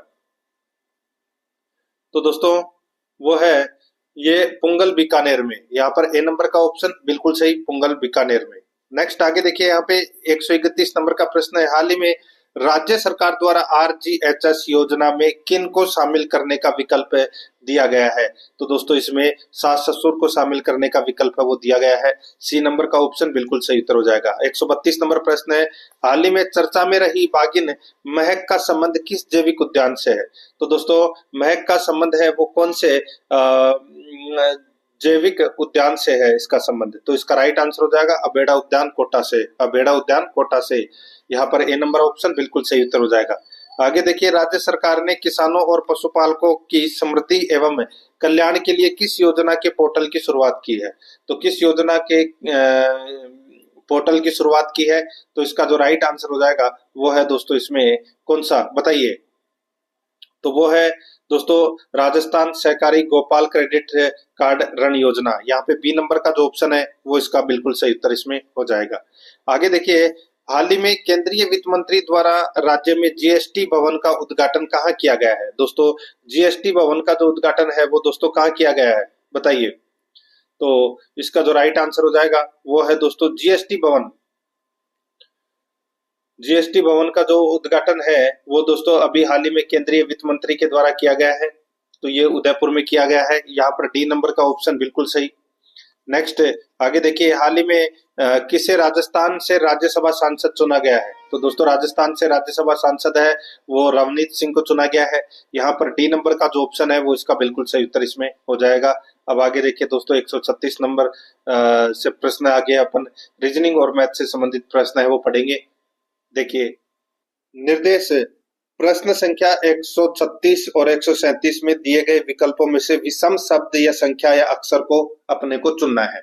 देखिए 136 नंबर के प्रश्न में गुड़साल, बैरक, झोपड़ी और खत्ता बताइए। दोस्तों यहाँ पर देखिए बैरक को छोड़कर अन्य सभी सजीवों के रहने के स्थान है। तो यहाँ पर अपना इसमें राइट आंसर क्या हो जाएगा? बी नंबर का ऑप्शन बिल्कुल सही उत्तर हो जाएगा। आगे देखिए 137 नंबर प्रश्न है, नहर, नाली, डुबकी, खाई बताइए। तो दोस्तों नहर, डुबकी, नाली, तो दोस्तों ये तीनों जो स्थान है वो यानी कि डुबकी को छोड़कर शेष सभी स्थान है वो दोस्तों पानी बहने या जमा करने से संबंधित है। तो यहाँ पर डुबकी इसका राइट आंसर हो जाएगा, सी नंबर ऑप्शन बिल्कुल सही। आगे देखिए निम्न श्रृंखला में से गलत पद को ज्ञात करना है। यहाँ पर देखिए 49, 50, 50, 54, 60, 79 और 104। तो दोस्तों इसमें देखिए 49 से 49 इसमें गैप क्या है? तो दोस्तों इसमें 0 का गैप है। और 49 और 50 में दोस्तों इसमें 1 का गैप है। और फिर दोस्तों इसमें 2 का गैप है। फिर इसमें दोस्तों इसमें गैप है दोस्तों कितने का? 50 और 54 में तो 4 का गैप है, सॉरी 2 नहीं 4, ठीक है। और इसमें 54 और 60 में, तो दोस्तों इसमें 54 और 60 में ये यहाँ पर 6 का गैप है। और फिर 60 और 79 में दोस्तों, 60 और 79 में इसमें 19 का गैप है, ठीक है। और फिर आगे आगे दोस्तों यहाँ पर देखिए 79 और 104, यानी कि 24-25, ठीक है। अब दोस्तों इसमें अपने को गलत पद को ज्ञात करना है, तो दोस्तों देखिए ये तो हो गया 0 का स्क्वायर, ठीक है। ये हो गया 1 का स्क्वायर, ये हो गया दोस्तों 2 का स्क्वायर 4। अब यहाँ पर दोस्तों 3 का स्क्वायर आता, तो यानी कि 9 आता, 3 का स्क्वायर 9 आता। तो दोस्तों यहाँ पे 54 में अगर अपन 9 जोड़ते, 54 में अगर अपन 9 जोड़ते तो कितना होता, 63, ठीक है। और 63 में अपन क्या जोड़ते कि 79 आता, तो दोस्तों अपन फिर इसमें 16 जोड़ते, ठीक है, जो कि 4 का स्क्वायर है वो हो जाता, और फिर ये क्रम है वो बिल्कुल सही हो जाता। तो यहाँ पर ये जो 60 है वो दोस्तों इसमें गलत दे रखा है, इसके स्थान पर 63 आएगा। तो यहाँ पर अपना इसमें दोस्तों सी नंबर का जो ऑप्शन है वो इसका बिल्कुल सही उत्तर हो जाएगा। आगे देखिए 139 नंबर प्रश्न है, एक व्यक्ति का परिचय देते हुए एक औरत कहती है, इनकी पत्नी मेरी माँ की एकमात्र पुत्री है। इनकी पत्नी, इनकी जो पत्नी है वो इनकी जो पत्नी है, एक व्यक्ति का परिचय कराते हुए एक औरत कहती है कि इनकी पत्नी मेरी माँ की एकमात्र पुत्री है, ठीक है।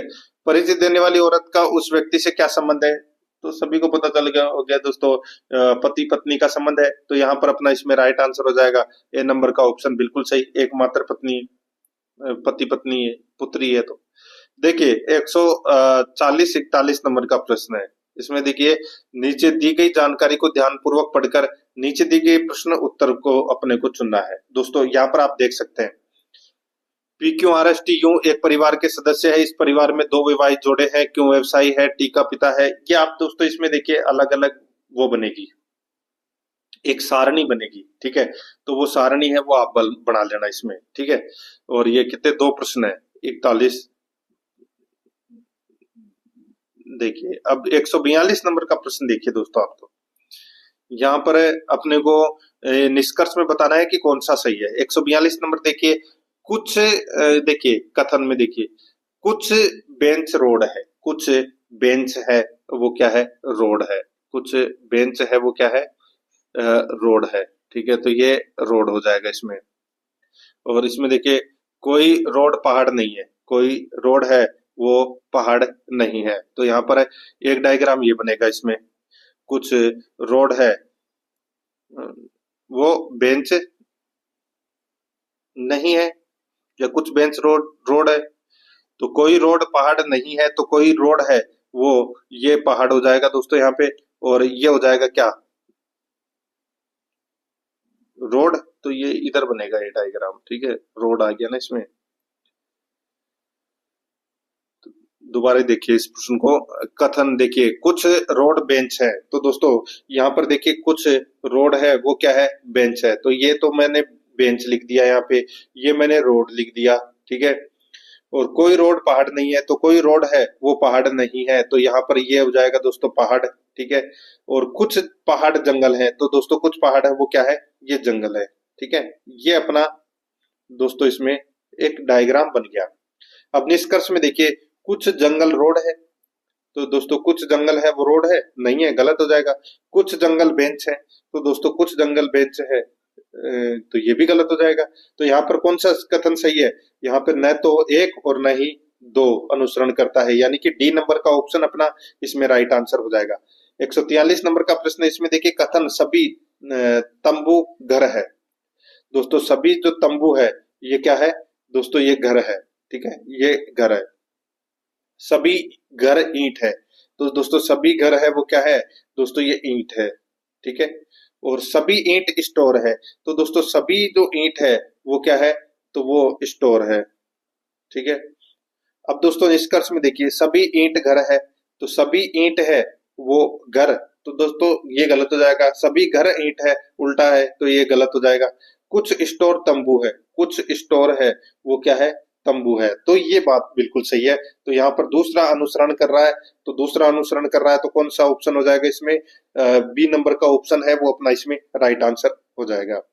ठीक है, आगे देखिए दोस्तों, यहाँ पे वैसा ही प्रश्न है, 144 नंबर का प्रश्न है। इसमें देखिए कथन XYZ टीवी देखिए, आपकी सर्वोत्तम पसंद, आपकी सर्वोत्तम पसंद। तो दोस्तों यहाँ पर आप देखिए, उपलब्ध टीवी कार्यक्रमों के बीच लोग लगातार हमेशा एक ही विकल्प चुनेंगे। दूसरा देखिए, वे लोग जो XYZ टीवी के कार्यक्रम बनाते हैं वे जानते हैं कि लोग इसे सर्वोत्तम मानते हैं। दोस्तों इसका जो राइट आंसर हो जाएगा वो है इसमें, दोस्तों देखिए ये जो यहाँ पर जो कथन दे रखा है, XYZ टीवी देखिए आपकी सर्वोत्तम पसंद है, तो यहाँ पर इसका जो राइट आंसर हो जाएगा वो है दोस्तों इसमें न तो पहला सही है और न ही दूसरा सही है, तो यहाँ पर दोनों ही गलत दे रखे हैं। ठीक है, आगे देखिए 145 नंबर प्रश्न है, यदि किन्हीं तीन क्रमागत विषम प्राकृत संख्याओं का योग 147 है तो बीच वाली संख्या है वो क्या होगी।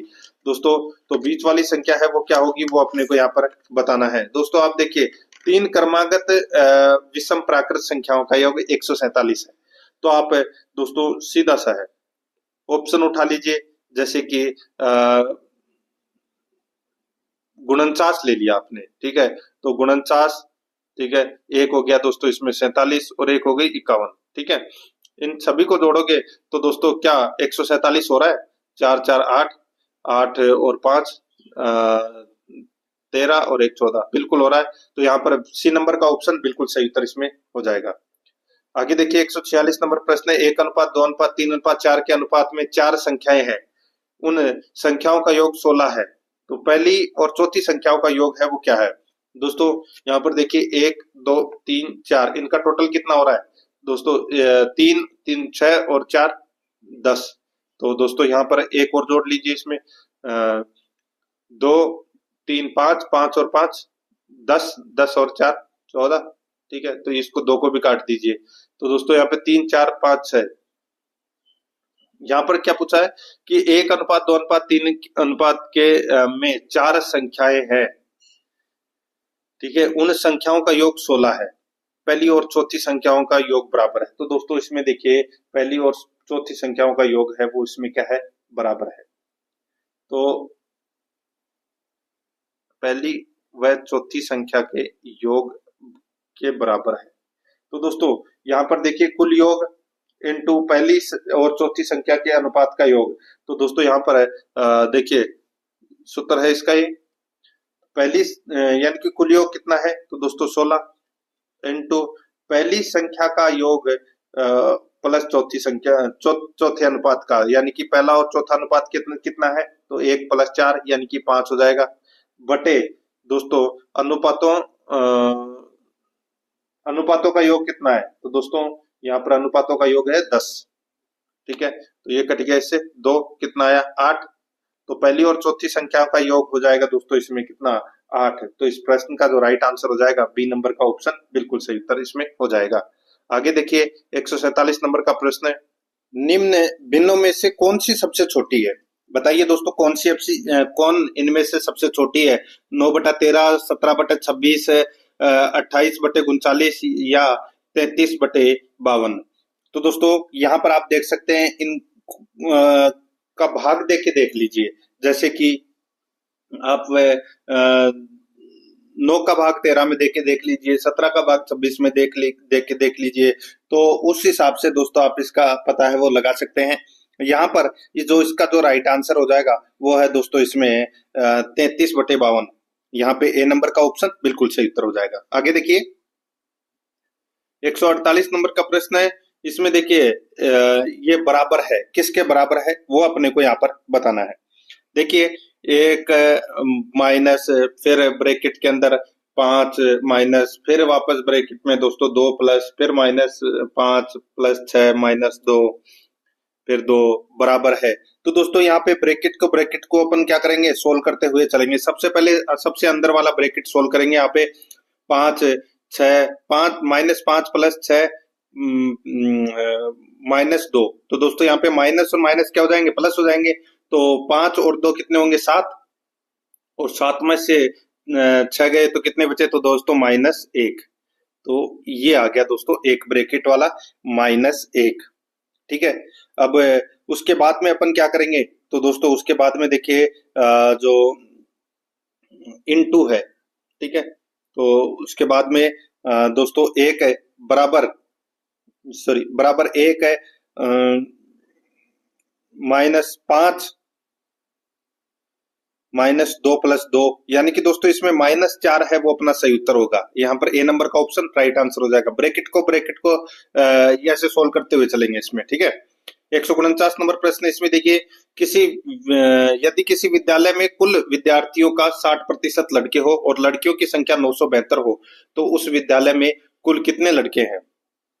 दोस्तों यहाँ पर देखिए, यदि किसी विद्यालय में कुल विद्यार्थियों का 60% लड़के हो, ठीक है, लड़कों का प्रतिशत कितना है 60, और विद्यार्थियों में लड़कियों का प्रतिशत कितना है, तो दोस्तों 100 - 60 कर दीजिए तो कितना हो जाएगा 40%। तो दोस्तों यहाँ पर कुल विद्यार्थी कितने हैं 972, तो 972 इंटू 100 बटे 40, ठीक है। तो ये तो कुल इसमें विद्यार्थी में ये आ जाएगा दोस्तों, ठीक है। लड़कों का प्रतिशत, तो यहाँ पे 0 से 0 कट गया, ये 2 से 5 बार कट गया, ये 2 से 2 बार कट गया। ये दोस्तों आप इसको काटोगे तो यहाँ पर दोस्तों 2430 आ जाएगा। कितना 2430। ये तो हो गए दोस्तों लड़कों की संख्या, ठीक है। यानी कि दोस्तों सॉरी, कुल विद्यार्थी हो गए, ठीक है। कितने हो गए, कुल विद्यार्थी हो गए 2430, और कुल विद्यार्थियों में लड़कों की संख्या है वो अपने को यहाँ पे ज्ञात करनी है। तो लड़कों का प्रतिशत कितना है, तो दोस्तों 60% लड़के हों, तो दोस्तों 2430 का 60% निकाल लीजिए। तो यहाँ पे 2430 इंटू दोस्तों 60 बटे 100, ठीक है। तो यहाँ पे 1458 है, वो दोस्तों लड़के हो जाएंगे। तो यहाँ पर अपना इसमें right answer B number option बिल्कुल सही। और लड़कियों की संख्या कितनी हो जाएगी, तो 2430 में से 1458 गए तो बचे जो लड़कियों की संख्या है, ठीक है। आगे देखिए दोस्तों, यहाँ पे देखिए नीचे दी गई जानकारी का सावधानी पूर्वक अध्ययन करें और इस पर आधारित प्रश्नों का उत्तर दीजिए। देखिए 7 गांवों की कुल जनसंख्या 80,000 है, ठीक है। 7 गांवों की कुल जनसंख्या कितनी है, 80,000 है। यहाँ पर देखिए गरीबी रेखा से नीचे का अनुपात दे रखा है, और गरीबी रेखा से ऊपर का अनुपात है वो लोगों का अनुपात दे रखा है, ठीक है।